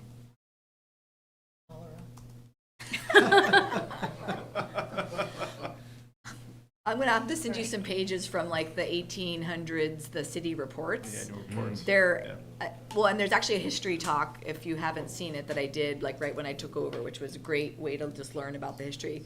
Because literally the whole process that the engineers went through of like, oh, people are dying of cholera. Okay, maybe we don't want to have our drinking water pipe right on the shore where the wastewater is going in. But then they extended it out really, really far. They're like, let's get it way off of shore. But where do they put it? Right next to the Winooski. They extended it out so far that it was then getting all of the Winooski stuff coming down. And then they're like, okay, I guess we're going to have to put chlorine in the water.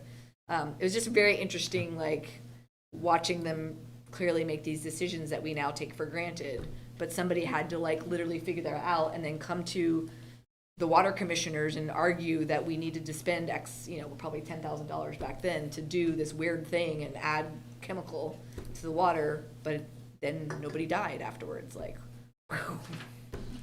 Yep. It's very interesting. Excellent. I know we are running a little behind. Rob, if there's anybody online that has any questions, we can go to public comments on this particular item? Chair, there is no one currently in queue for public comment, and just as a reminder to the public to use the raise your hand feature if you do wish to speak. Excellent. Thank you very much, Megan. You're welcome. Thanks for the time. Moving on. North Ave, Plattsburgh. Great, thank you very much. I will kick this off as well and just say that I'm pleased with how the department continues to innovate, and on this front, we are coordinating with the paving program, and I think you heard in the last presentation, you know, how water and the utilities coordinate with our surface work is important. In this project, we are looking to implement Plan BTV walk-bike recommendations, and we're advancing this project now precisely to coordinate with the paving program because money is short, and the cheapest way to do improvements is to coordinate it with another civil project. So this has been a spicy conversation in the new north end of Burlington. We believe that one, a cost-effective approach, and two, committing ourselves to building out the plans and the policies that you all and the council give us is really important. So we can't shy away from the hard conversations. We're not looking for any action on this item tonight, but given the robust community dialogue, we felt it was really important for us to hit the wave tops and then have you give us any feedback as we move forward, because we're in the pivotal active phase where we're seeking public input on the pilot. Thanks, Chapin. Julia Saki, Public Works Engineer. I think I know most of you. That was a great preface. I'll just echo that we've heard from this commission, we've heard from counselors, community groups, that you want us to implement our plans. We have so many plans and we need to implement them.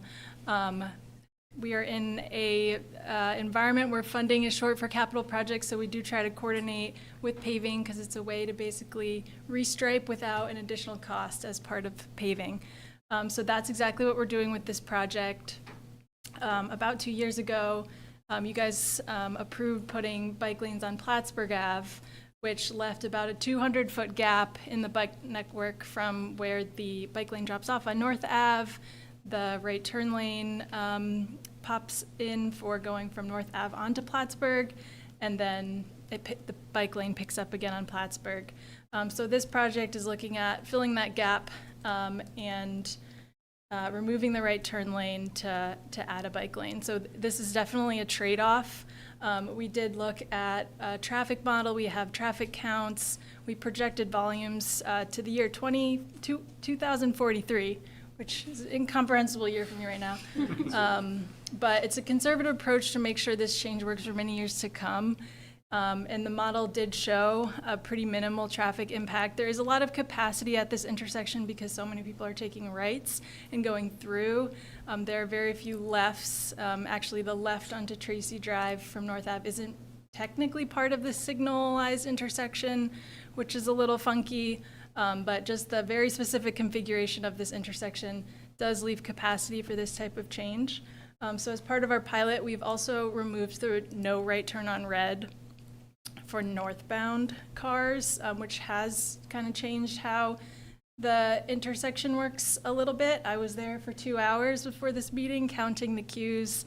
I know there's been a lot of concern from the New North End community about blocking driveways, about blocking Franklin Square, making it harder to pull out of the Jolly or the Mobile, just congestion in general, blocking the Domino's driveway.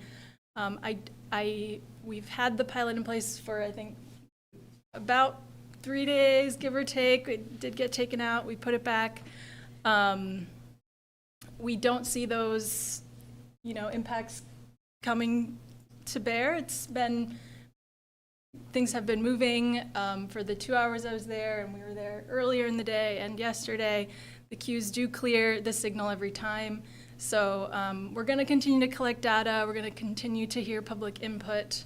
And we hope to come back in October to give you more of an update after we've had the pilot period. It will be a little bit interrupted, I think, by some of the construction operations. They will start milling next week. We will be putting, barriers and cones back out to kind of keep the intersection laid out as it is now for the month, but there will be some funkiness with construction, and we totally recognize that that's not exactly a real-world condition, which is why we started the pilot before the construction this week. Okay, Philip? DPW Senior Transportation Planner Philip Peterson. So just to summarize, 4 reasons that we're doing this. 1, we have a democratically produced plan, Plan BTV Walk Bike, so we're meeting that. 2, it's going to connect our bike network, which is part of that plan. And 3, it benefits vehicles. We know, data shows that when you put an intersection and road on a diet, the vehicle crashes go down and safety increases. And 4, we're increasing safety for pedestrians, moms, dads, families, students trying to get to school. So all of those things are kind of the goals behind the project. I was there yesterday during school dismissal. Every queue cleared. There was not this massive backup back to like Birch Court or anything like that. Our software is very accurate. We estimated a level, we know that it's a level of service of B, and it's maintaining a level of service of B. I'll be there tomorrow morning to observe school coming in and count queues, just like Julia counted queues during peak today. And I would anticipate that we'll have the same thing. And to be clear, if this pilot is successful, we will do line striping in parallel with the paving work for the right turn lane removal. That's what we anticipate. Happy to have any questions from you all, and appreciate the time to explain what we're doing here and take any feedback. Great, thank you. Let's start with Commissioner Davis. Thanks for explaining it. It seems like a good idea to me. I like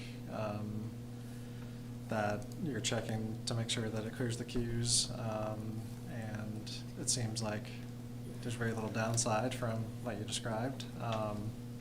So I'm supportive of it. I'm also supportive in general of pilot projects like these. I think the reason you're doing them is because they're an effective tool, and I think it's great to have real data to back up changes and perhaps even be able to apply this to a future potential change as paving continues to go on. So I think that's a great use of the resources, and I appreciate the resourcefulness of coordinating it with the paving.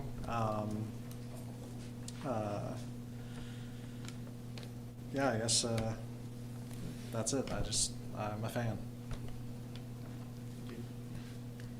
Commissioner Sears?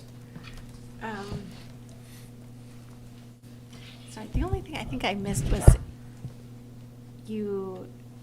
so now you can't go right on red, but you can. Previously, you could not. You know. You can now. Now you can. Okay. And that's not changing. That would change. So before the pilot, there was no right turn on red. Yeah.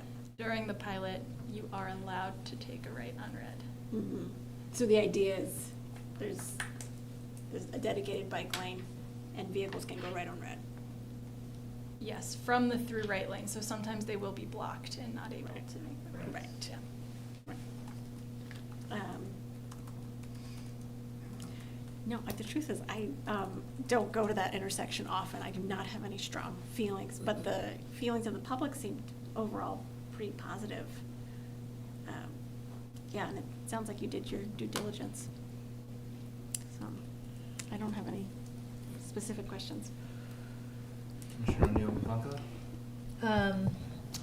Do you have any information, I was just Googling on VTrans, crash data along that intersection? And it's hard to quantify like the near misses, but Right. do you have any data that you're hoping this would mitigate? Yeah, we have our crash data dashboard that we showed you guys a couple of maybe last year See, at I'm this looking point. at VTrans. Sorry. No, that's all right. I just work statewide, and I apologize. Oh my God, this is It's not embarrassing. technically a high crash location from VTrans. There have been some crashes here, but I would say this is definitely more of a network connectivity Yeah. piece, and also looking to increase ridership for people on bikes, more so than like addressing a crash that happened. It's definitely a barrier for a lot of folks in the area to getting on their bikes. Right. No, I totally agree, and I appreciate you also pointing out Plan BTV walk bike. Seems like forever ago that the public really engaged in that process, and we came up with that fantastic plan.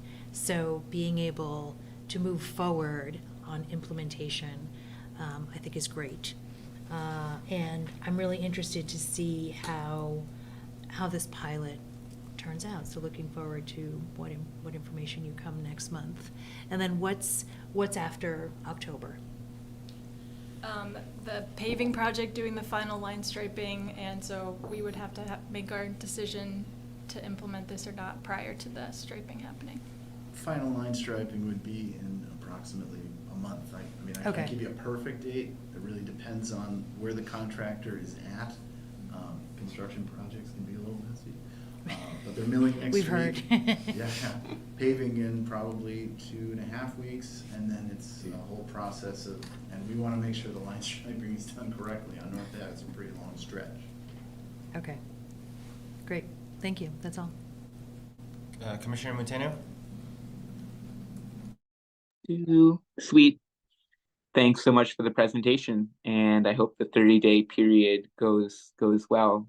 And I'd especially pay attention to people's opinions before the actual paving goes on, right? So I'm sure people have observed the change that started this week, and not a whole lot of work going on yet. I definitely follow up with the people that previously expressed concerns about the project. In the letter, I see a mention of the New North End Facebook group and certain city councilors.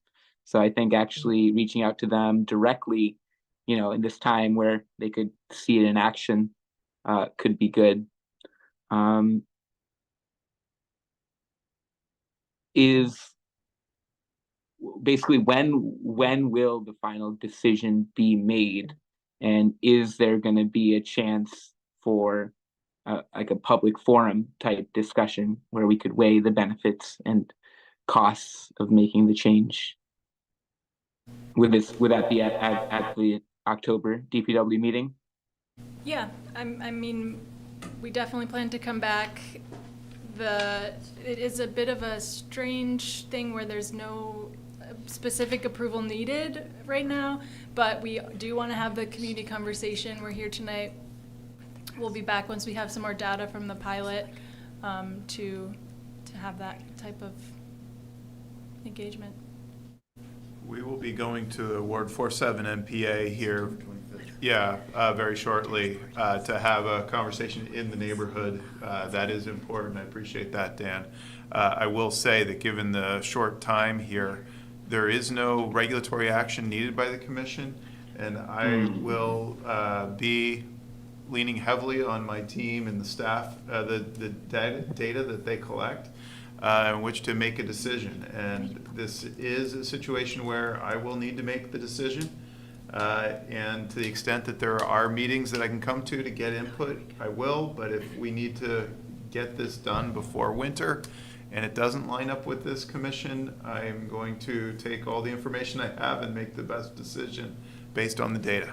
So optimally, we'd love, a less compressed timeline, but to coordinate with things like the paving project, sometimes it's not afforded. Hey, I totally understand that, but I feel the Ward 47 NPA is certainly the right forum for that, as well as communication with the residents that did previously show concerns. I'm in full approval. This is just one part of the much bigger Plan BTV walk bike project. And just as we're implementing each of these small changes, I think really listening to the communities and really understanding what are the best incremental actions that we're taking, so we're not alienating residents and feel that this is something being forced upon them when it totally isn't, when this is something that is all part of one bigger project. when I return to Burlington next month. I hope that it'll be there, and I hope people that actually do use this as a route, right, an artery to bike on, could definitely see the benefit of this improved connectivity. I would just add, we've had several conversations with residents in the streets while we're out collecting data. You know, always happy to talk to people about this project, give them an explanation, hear their concerns. And I would say anecdotally, we've had some folks come out and see and go, wow, actually this isn't as bad as what I thought it was going to be. So, yeah.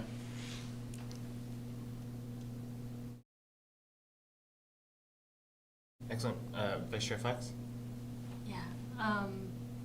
Okay, I really appreciate the pilot approach, the opportunity to collect data, provide proof of concept before implementation. Like, it's great. And a point that I want to highlight, I guess, is this like level of service thing where it's not showing a substantial change for drivers, but the increase, I don't think there's a level of service metric for people who bike and walk.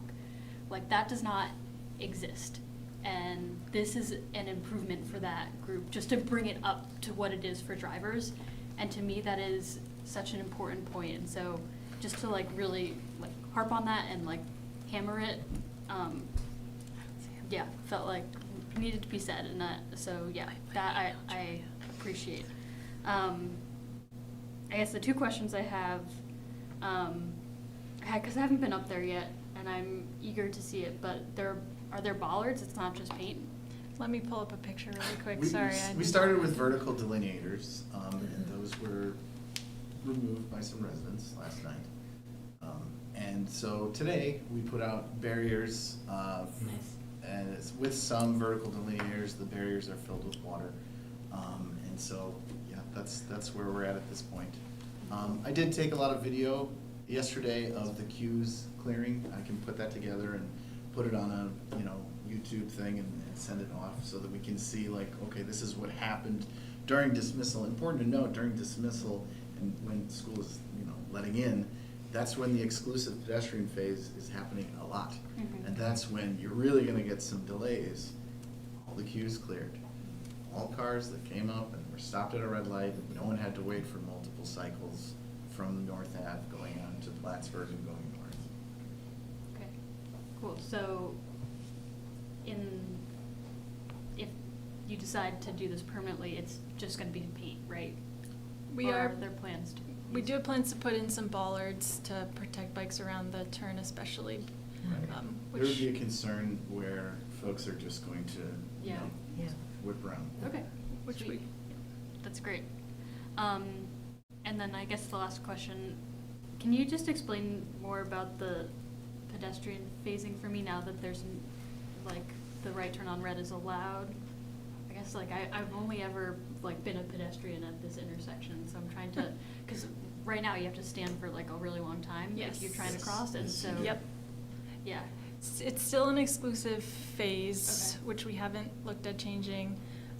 It is hard because the most common movement, which is the right from North Ave to Plattsburg, conflicts with two of the crosswalks, so concurrent phasing is not really an option here, in our opinion.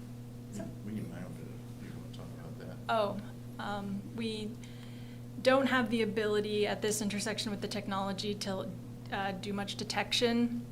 So the signal is pre-timed right now. It would take a pretty significant investment in an upgrade to gain the capability of detection. If we did, it could work even better for vehicles. Okay, cool. Thanks, that's all I had. I'm fully supportive of this. I have no additional comments. I think everybody summed up everything pretty well.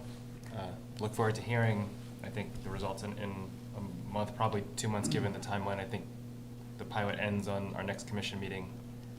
So if it's in November, I think the videos and that stuff, I think because it's hard to capture some of the data outside of vehicles, I think that'll be help just be compelling about the impacts from it. Yeah, it's one thing to say that the queue is cleared, but picture's worth 1,000 words.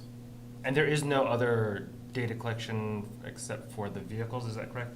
Or We have been counting bikes as well, and we Okay. then will also set up an automated traffic recorder on Plattsburg Ave to see speed, volume, and class of vehicles. So it counts bikes and cars. great. I just had a couple quick things that came up from other questions. So on the Champlain Parkway, which is great, by the way, I'm loving it.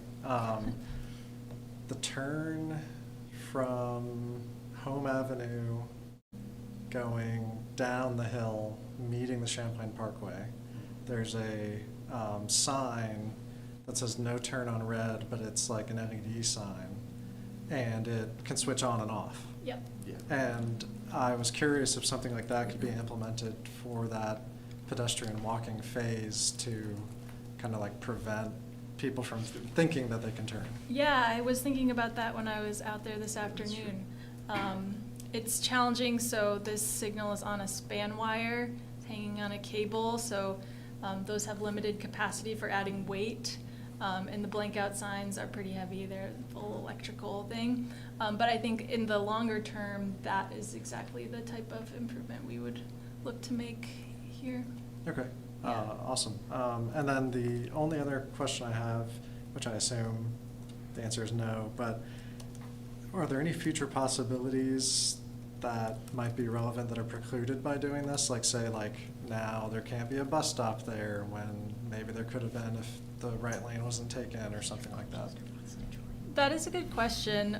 We do have the North Ave corridor scoping study, which does actually include bike lanes all the way to Plattsburg Ave. That wasn't how it was implemented because it was rolled out as part of a huge, project. But I can't think off the top of my head of any project we wouldn't be able to implement because of this small change. Another thing is we're not moving curb. This is a rapidly implementable, low-cost change that, yeah. Okay, gotcha. Yeah, that's striping and bollards, so it can be moved pretty easily if we felt like we needed to do that. okay. Awesome. Well, yeah. Thank you very much. The North Ave corridor study did recommend improvements to this intersection that were larger in nature, whether that was a mini roundabout or geometry changes to the intersection. This can be seen as an interim step towards a larger discussion in the future. Great. Just checking in, Rob, if there's any questions from the public or comments? Oh, great. We'll start in the room. Okay.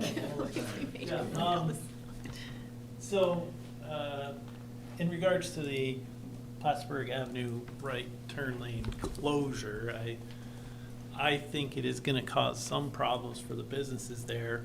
There is a lot of traffic going in and out of the gas station, and there is a lot of traffic going in and out of the Domino's. I personally work at the Domino's Pizza as a delivery driver.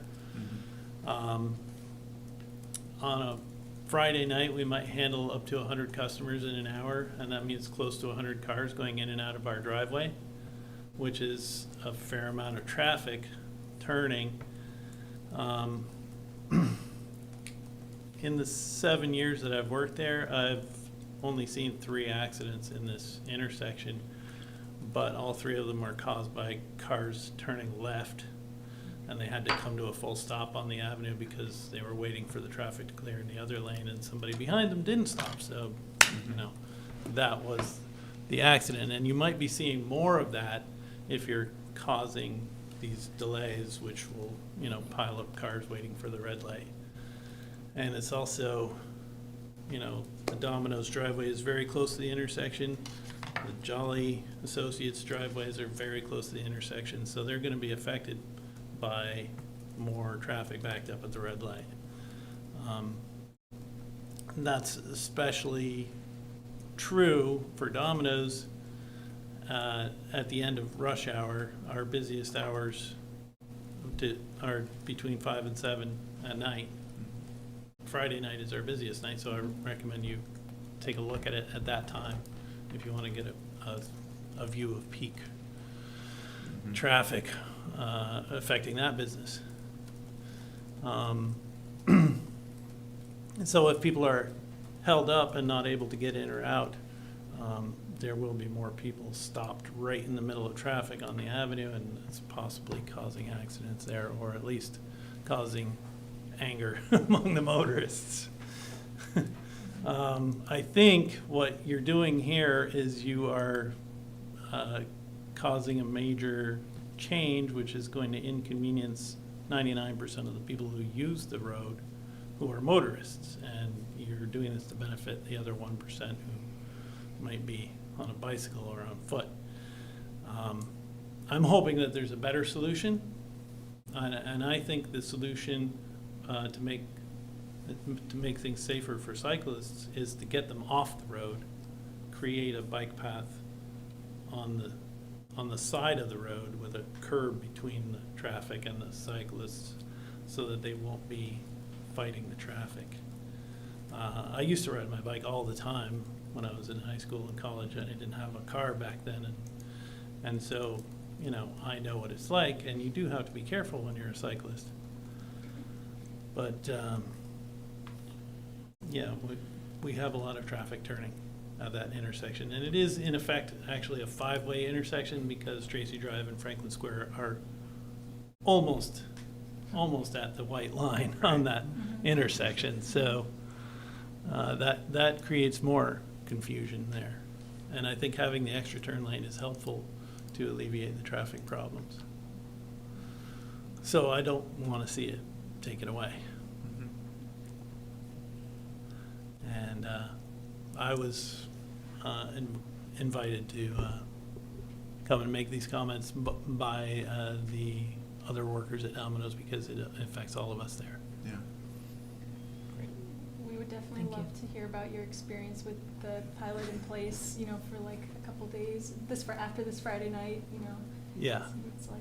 I'm glad that we have your contact information.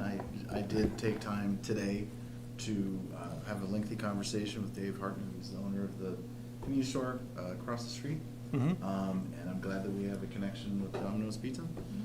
So I'll stop by and, you know, have a slice, and then we can talk and make some observations. And absolutely, you know, and I hope that you heard, you know, that yes, this does benefit cyclists, but it does benefit vehicles, and it will benefit pedestrians for sure. And what we've seen initially is that it's really not as bad as we thought it was going to be, but we'll keep an eye on it, and we'll make the best decision here for the community. But you'll be involved. We're not trying to just shove it down anybody's throat, right? Right. Thank you for hearing me. Yeah. Thank you. Thank you for your patience. Yeah, honestly. Well, it was interesting hearing about the water stuff. Rob, anyone online with questions on this item? Yes, Chair, we have 2 folks in queue. It looks like, well, we're down to 1 person in queue, but we will see if someone else signs up. That's Jack Evans, number 1.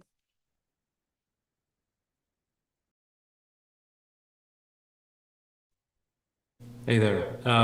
Jumping back on, so good evening again to the Public Works Commission. I just wanted to reiterate and kind of tag on to some comments that commission members have said already. In particular regarding that right now we're looking at level of traffic service for vehicular traffic. And we don't currently have a good metric to do so for pedestrians and bicyclists who are also using this route. One metric that I know the Department of Public Works already knows of this metric, but for the commission, level of traffic stress is a tool that can be used to evaluate what routes along a bicyclist's journey are accessible to certain categories of bicyclists. This can include children at the lowest level, elderly individuals who might have limited mobility, limited practice, or otherwise ability to make their way through an intersection where you have cars going by quickly and you have to jump off of a bike lane into a right turn lane and then back onto a bike lane. And so I can say that this change maintains the level of service for vehicles, but significantly improves it in terms of level of traffic stress. And we know that that change, that reduction from sharing the road at a high-speed, limited visibility intersection might place this intersection previously at a level 3. Now having protections in place, especially around that curve, moves it closer to a 1, which allows it to serve a population, including children, which, because of this site's proximity to schools, is an important and valuable expansion of this road's ability to serve our residents in the New North End. That's all I have to add on. Thank you for letting me speak again. Great, thank you. Anyone else online, Rob? Chair, there was one other member of the public with their hand raised, and it's going up and down. So I'm going to allow Deb Booton to speak if you were still intending to speak. Now is your time up in queue.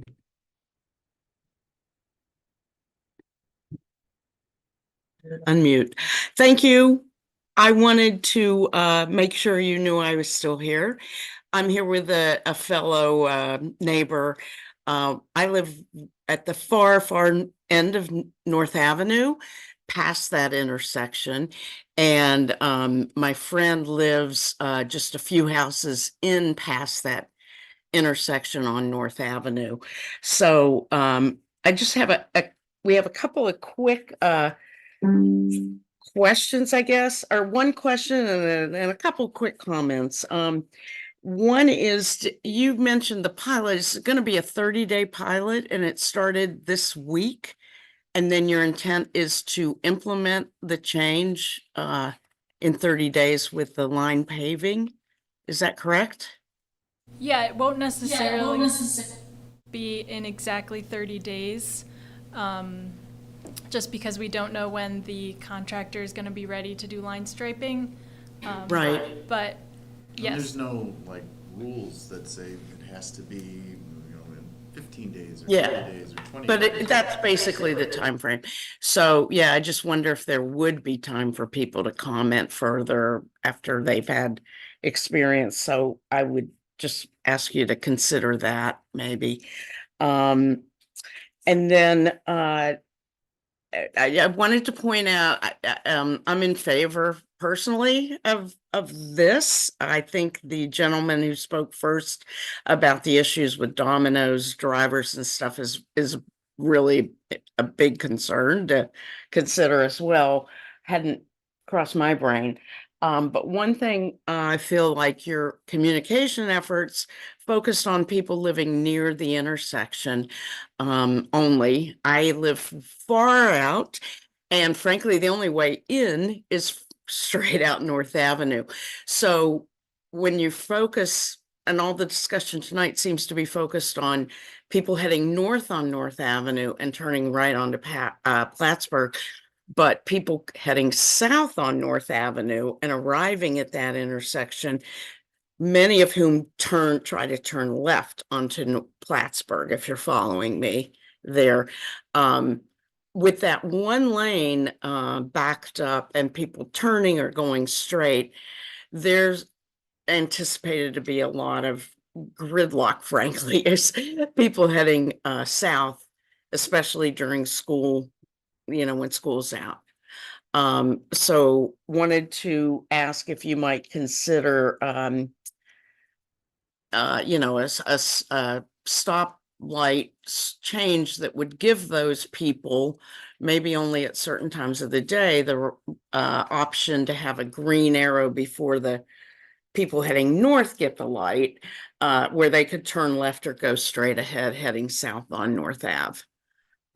If you're following me, especially during school, when school lets out, that line heading south on North Avenue from Flynn School, which is just a block up the road past that intersection, is backed up forever. And again, with everybody who's going to be heading north and turning, they're never going to get a chance to turn left. Does that make sense? Yes, absolutely. I did notice that when I was out there today. Okay, how so, long so the those queue- were the two, comments really. Just, it would have been nice for people all the way down the avenue and the streets off of the avenue, having heard about this earlier, because that's the only way out of Dodge, other than, you know, knowing that you can turn left and go on the Beltline and all of that. I think that was all we wanted, right, Kim? Yeah.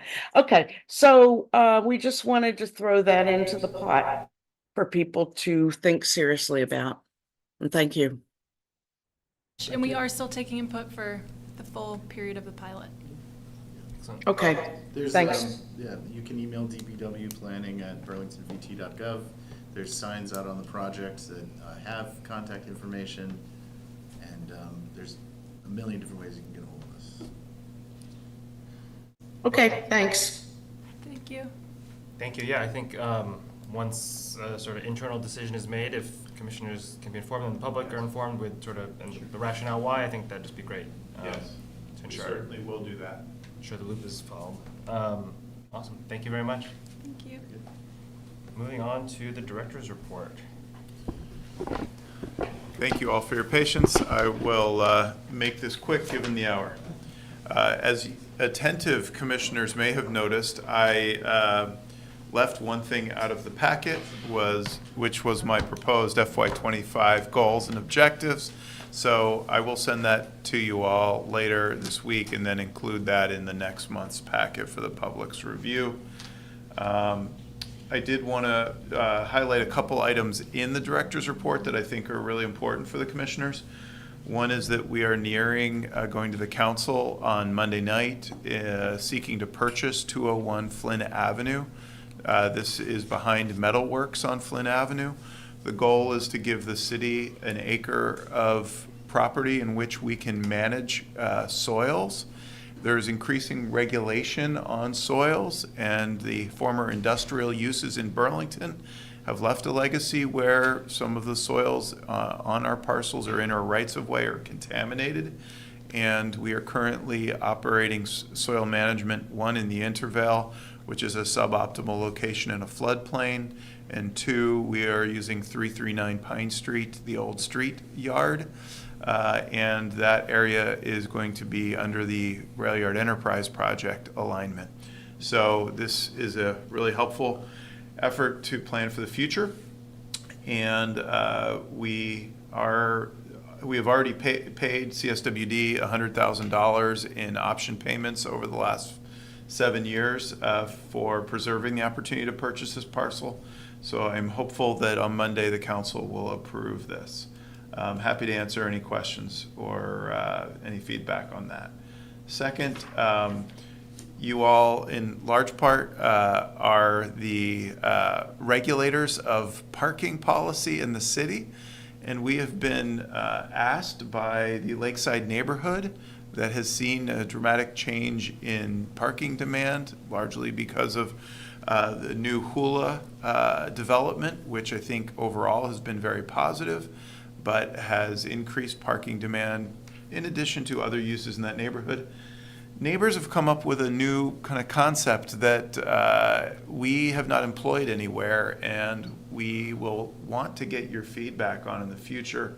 I described it in the document. In essence, the neighbors are proposing an approach where on-street parking would be paid parking, metered parking, similar to downtown, but that would allow residents through a residential permit to pay for the permit and not for on-street parking. It's a bit of a hybrid between metered parking and RPP, residential permit parking. So we'll want your feedback in the coming meetings to try to understand whether this is a policy that we want to consider, as we don't have any current precedent for it. And I think with that, the only other thing I would say is that we have 2 items in queue that we haven't been able to get to yet. One is discussing an on-street parking rate review that would look at an inflation-only increase. Last increase was 2014, and much has happened since then. And then the second, we hope that that comes next month, as well as a review of the public engagement plan that you all have given us a valuable guidance setting our past plan. And with that, I'll send it back to you.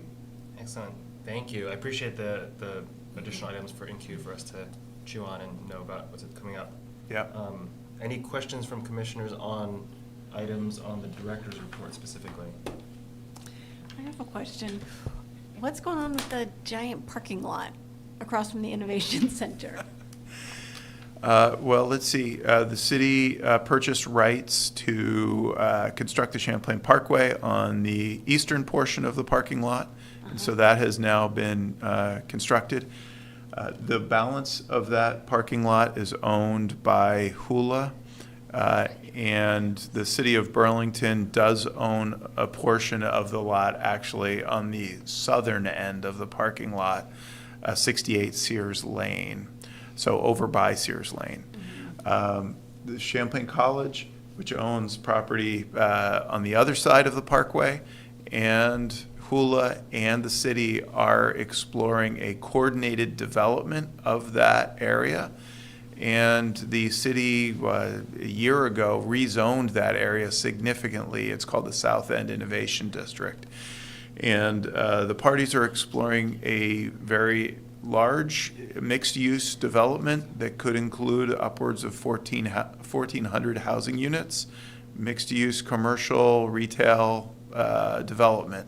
So there is a plan to bring a proposal to the DRB, a planned unit development, or known as a PUD, proposal to the DRB in the coming months. And we'll be discussing that too in front of the city council in the coming months as well.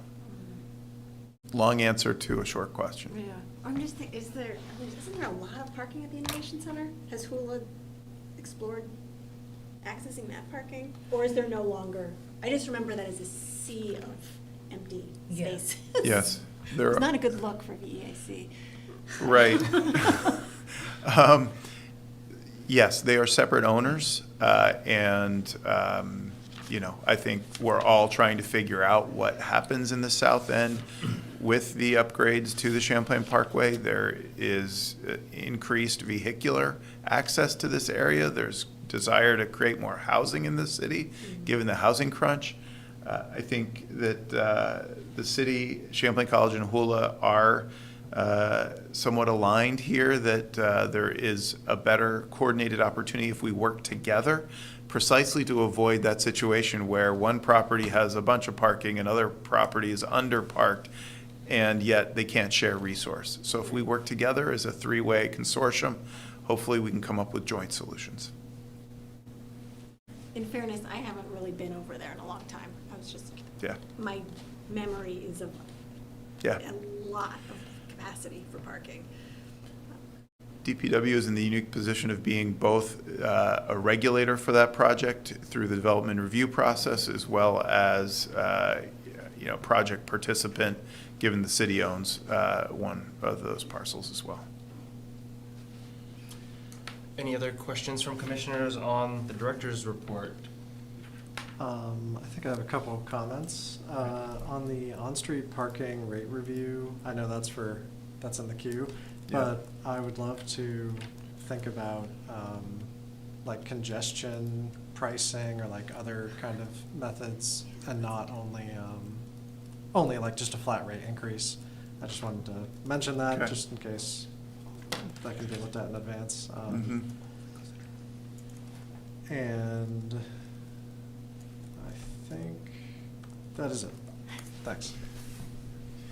That is something we can take a look at. We don't have dynamic pricing currently explicitly. We do have some places like on the waterfront where prices are cheaper in the off-season than the on-season.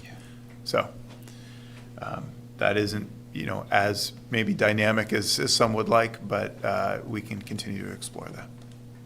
Awesome. I think moving on to commissioner items. I wanted to actually start, and I know I sent out an email a couple weeks ago about doing a sort of a strategic planning effort. Unfortunately, we weren't able to meet, partially on my fault. I apologize for that. Eliana and I did meet. We did come up with sort of a rough outline that we're hoping to share with the commission. We plan on meeting with Director Spencer to sort of talk through those items and figure out a game plan. I do think that in the interest of time, we would probably look to figure out where those items fall at regular DPW commission meetings, just given the limited time that we all have. So just wanted to point that out, and hopefully there'll be an item next month just outlining that plan.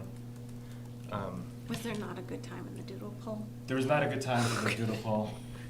I apologize. And then I unfortunately dropped the ball in moving everything forward on that. Two other items I just wanted to bring up was I saw there was the BED got a grant for additional EV parking. I know that EV parking came in front of the commission regarding I forget the exact terminology for the chargers that fell from the sky, essentially. So I'm just curious pole mounted, thank you. I'm just wondering if that's something that will be coming to the commission, given our authority over parking and that. So there's a significant number of charging stations that was identified in the press release. So I agree, and yes, I think part of what we heard from the commission is that there would be continued renewed focus on outreach, robust outreach up front. And when I saw the news of the grant award, that was the same thought that I had, that you all would be interested in getting an update before there's a proposal in front of you. So I will take that message and share it with our partners at BED. excellent. And I'd asked that data on the existing chargers as part of that authorization are included in whatever presentation BED and DPW come forward with. The last thing I had was just on the Champlain Parkway. I know that there's a lot of testing with the signals, and I'm just curious as sort of the timeline of for that portion of the Champlain Parkway project that opened up since our last meeting. In terms of data back on the open portion? Yes. Okay. Yes, that is a question I will have to get an answer for you. I know that we are required by our permit to do traffic monitoring at this Lakeside Avenue and Parkway intersection. I will find out from the team how much data we're planning to collect before the interstate highway connection is open and the whole project is complete. At that point, I really expect there to be a lot more pressure on the various intersections right now, given the lack of the connection. We have anecdotally seen that traffic is quite low on these signalized intersections. Yeah. One thing I wanted to note on this particular intersection, since you brought it up, with the two traffic lights for folks making a left. I may be getting this wrong, but I think the first light maybe is red, but there's a green. There's something that wasn't matching up. I don't have the exact. I can't remember exactly what it was, but. Do let us know. Yeah. It is a 5-way intersection with a spread out geometry, and it is awkward. I'm preparing a post for my neighborhood because my neighbors are asking questions. And let us know if there's a signalization that seems out of sorts. People have been getting used to it, and there has been a learning curve. It seems to have been going smoothly as of late. But if there's something we're missing, please do let us know. Great, thank you. Commissioner Sears, any commissioner? No. Commissioner O'Neill Levanto? A couple of things. One, I noticed DPW taking care of some sidewalks on Overlake and on DeForest. Yeah. I see my sidewalk is not on that list.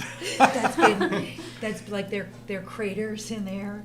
I'm sure it's on someone's list for the coming years.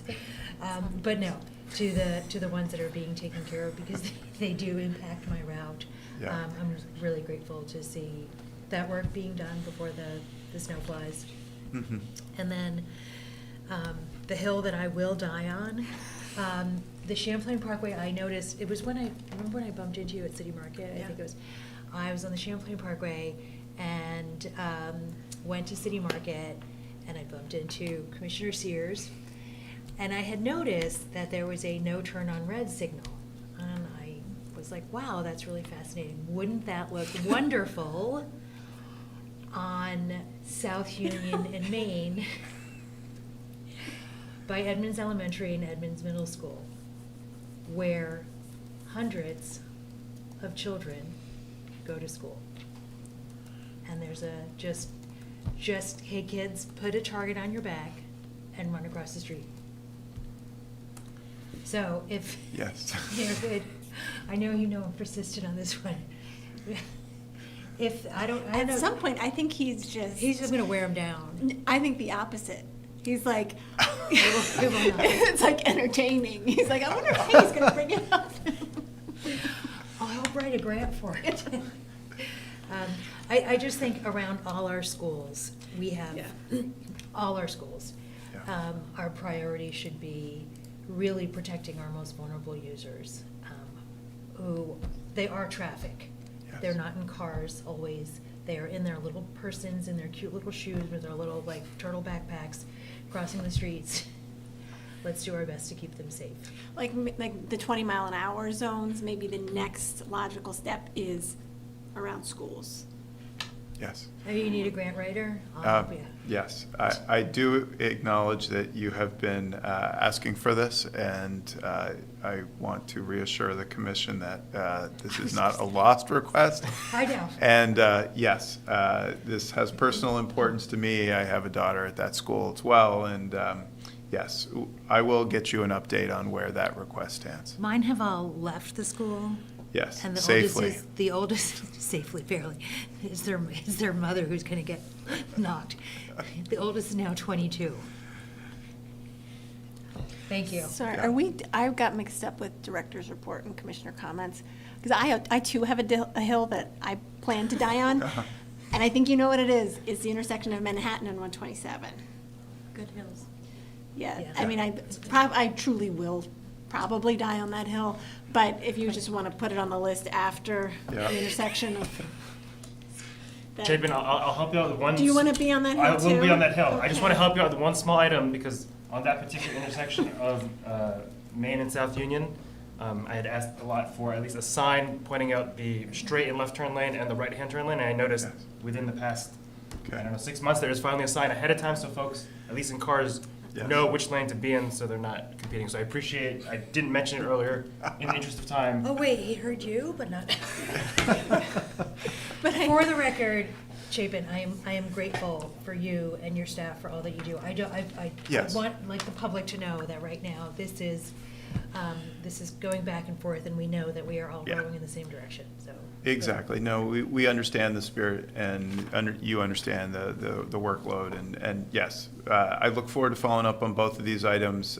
What we're all trying to build are safe, accessible streets. Could I ask a follow-up question? Sorry. Just because it was in the consent agenda item around the school zone for the Love it. St. Mark's Church, I don't know, by implementing that, what, does that allow us to do additional things, that allow us to do additional, or get additional grants to sort of support these projects that we're mentioning? So I think maybe a more holistic review of what the commission can do and the department can do around school zone specifically, given its, half-mile radius, I think, is generally for that.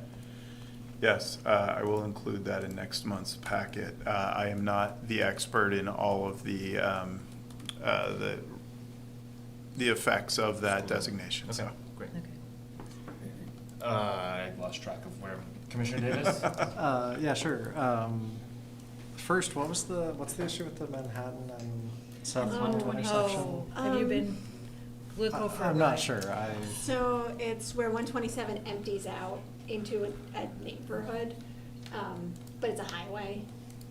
So, It's a really scary intersection It's- if you're on a bike or if you're Yeah. crossing It's it. really People- wild. Like, people blow the red light. people blow the red light, the vehicle speeds are high. It's Okay. it's a It's really enormous. wide Yeah. intersection, there's nothing You physical. could put a roundabout. Slow. You literally could put a roundabout there. Maybe we should do Yeah. Okay, I just was curious, and I probably have been at that intersection, but I'm just bad with I'm street sure you didn't names. go back, so. but. We could flip the one ways, so it isn't straight one way, but the one way is that way, and then the one way going south is. Well, I think some of that's in the plan. Yeah. Yeah. Battery Street gets a road Yeah, Go on. and there's a school, so it's a corridor for children who. Okay.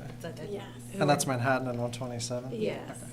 And 127 turns into Park Street, so it's like 127 Manhattan, Park Street, heading Okay. like south into downtown. I mean, you literally, you have cars that are like almost like airborne, I say.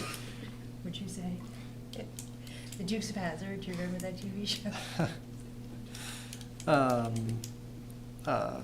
For the Champlain Parkway, just while it's top of mind with the signals and whatnot, I think I have seen one time where the two signals that are both facing someone coming this way were not the same, but I think they were still in sync. I think it was like one was changing and then the other was changing. So like, if one was yellow, you'd have time to go through the other one rather than both just being red at the same time.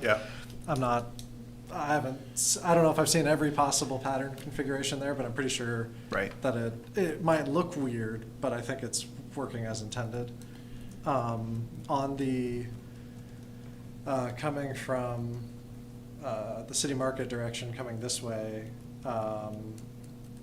there's the no turn on right, or no turn on red, no right turn on red. That's the like placard where it's not changeable.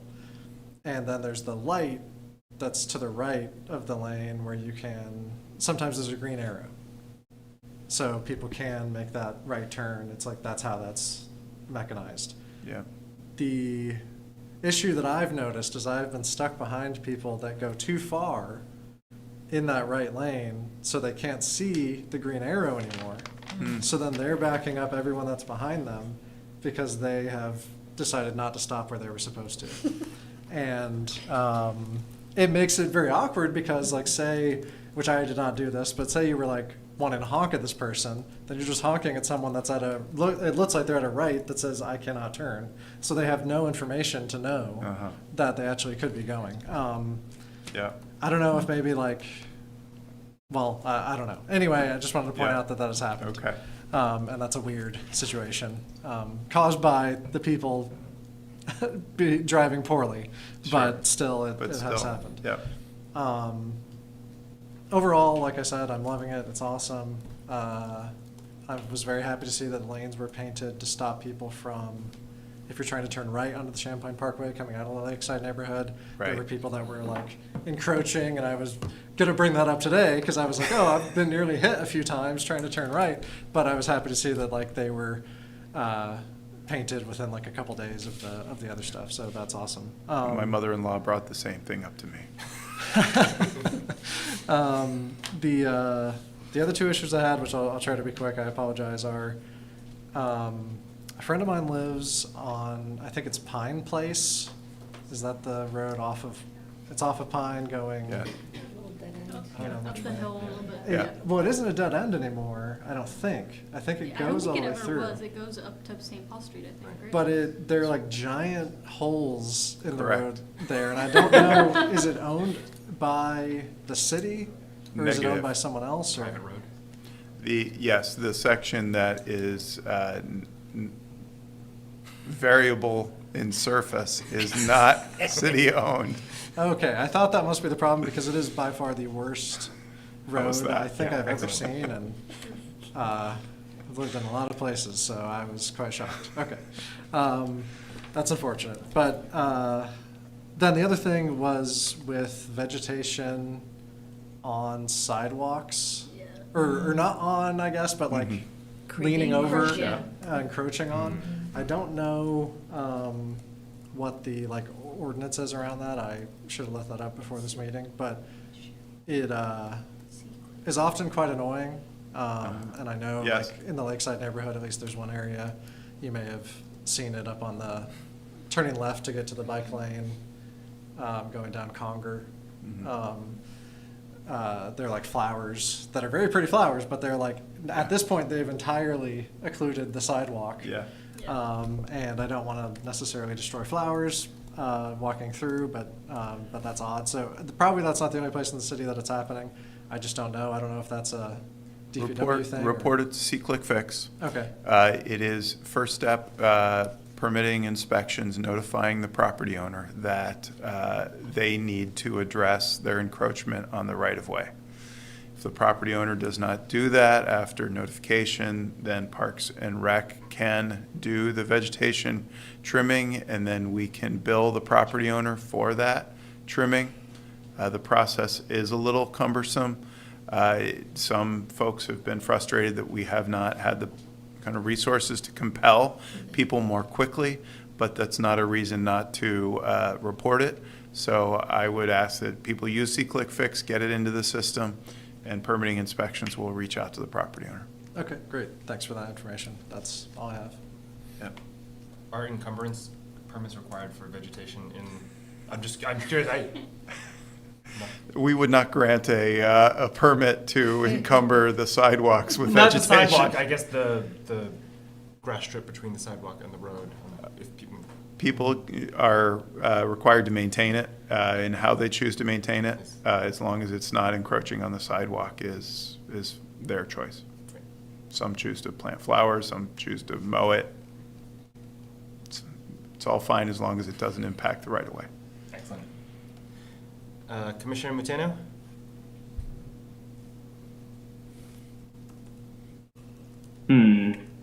No comments. I'm not really sure what I could add to this awesome discussion other than I think we're all heading in the right direction, and I appreciate like the like-mindedness in how we're going about it. I'm especially looking forward to the discussion of the public engagement plan and really refining as all of these big changes are going on in the city, how we go about involving everyone and really ensuring that we're making the decisions that are best going to serve, the city as a whole organism. And I think that we're well on our way for that. So super excited about all the projects. And it's a matter of really getting everyone on board, thinking similarly, and really bringing these ideas to really lead the way. Thank you to all of the departments, and it was especially nice to hear from the water division. I hope to be able to finally take a tour of the plants, right, the actual resources when I return next month. So thank you, everyone. Excellent. Vice Chair Fox? One super quick thing, because it's way past my bedtime. Y'all heard a lot about the 2017 Plan BTV walk bike. It's getting updated. The first public meeting has been scheduled for October 21st. There is a survey live on the DPW website. And I hope you'll all participate in this democratic process, just like Philip said the first one was. It's actually really important. I know I sound sarcastic. I'm just tired. But yeah, it's out there. I'll probably bring it up again at the next commission meeting, just as a reminder. But yeah, it's out there. That's it. Excellent. Motion to adjourn, folks. I'll second that motion. All in favor? Aye. Aye. Aye. Sounds 9:19. unanimous. 9:19. Going back to our early days of 3-hour meetings. I know, this is.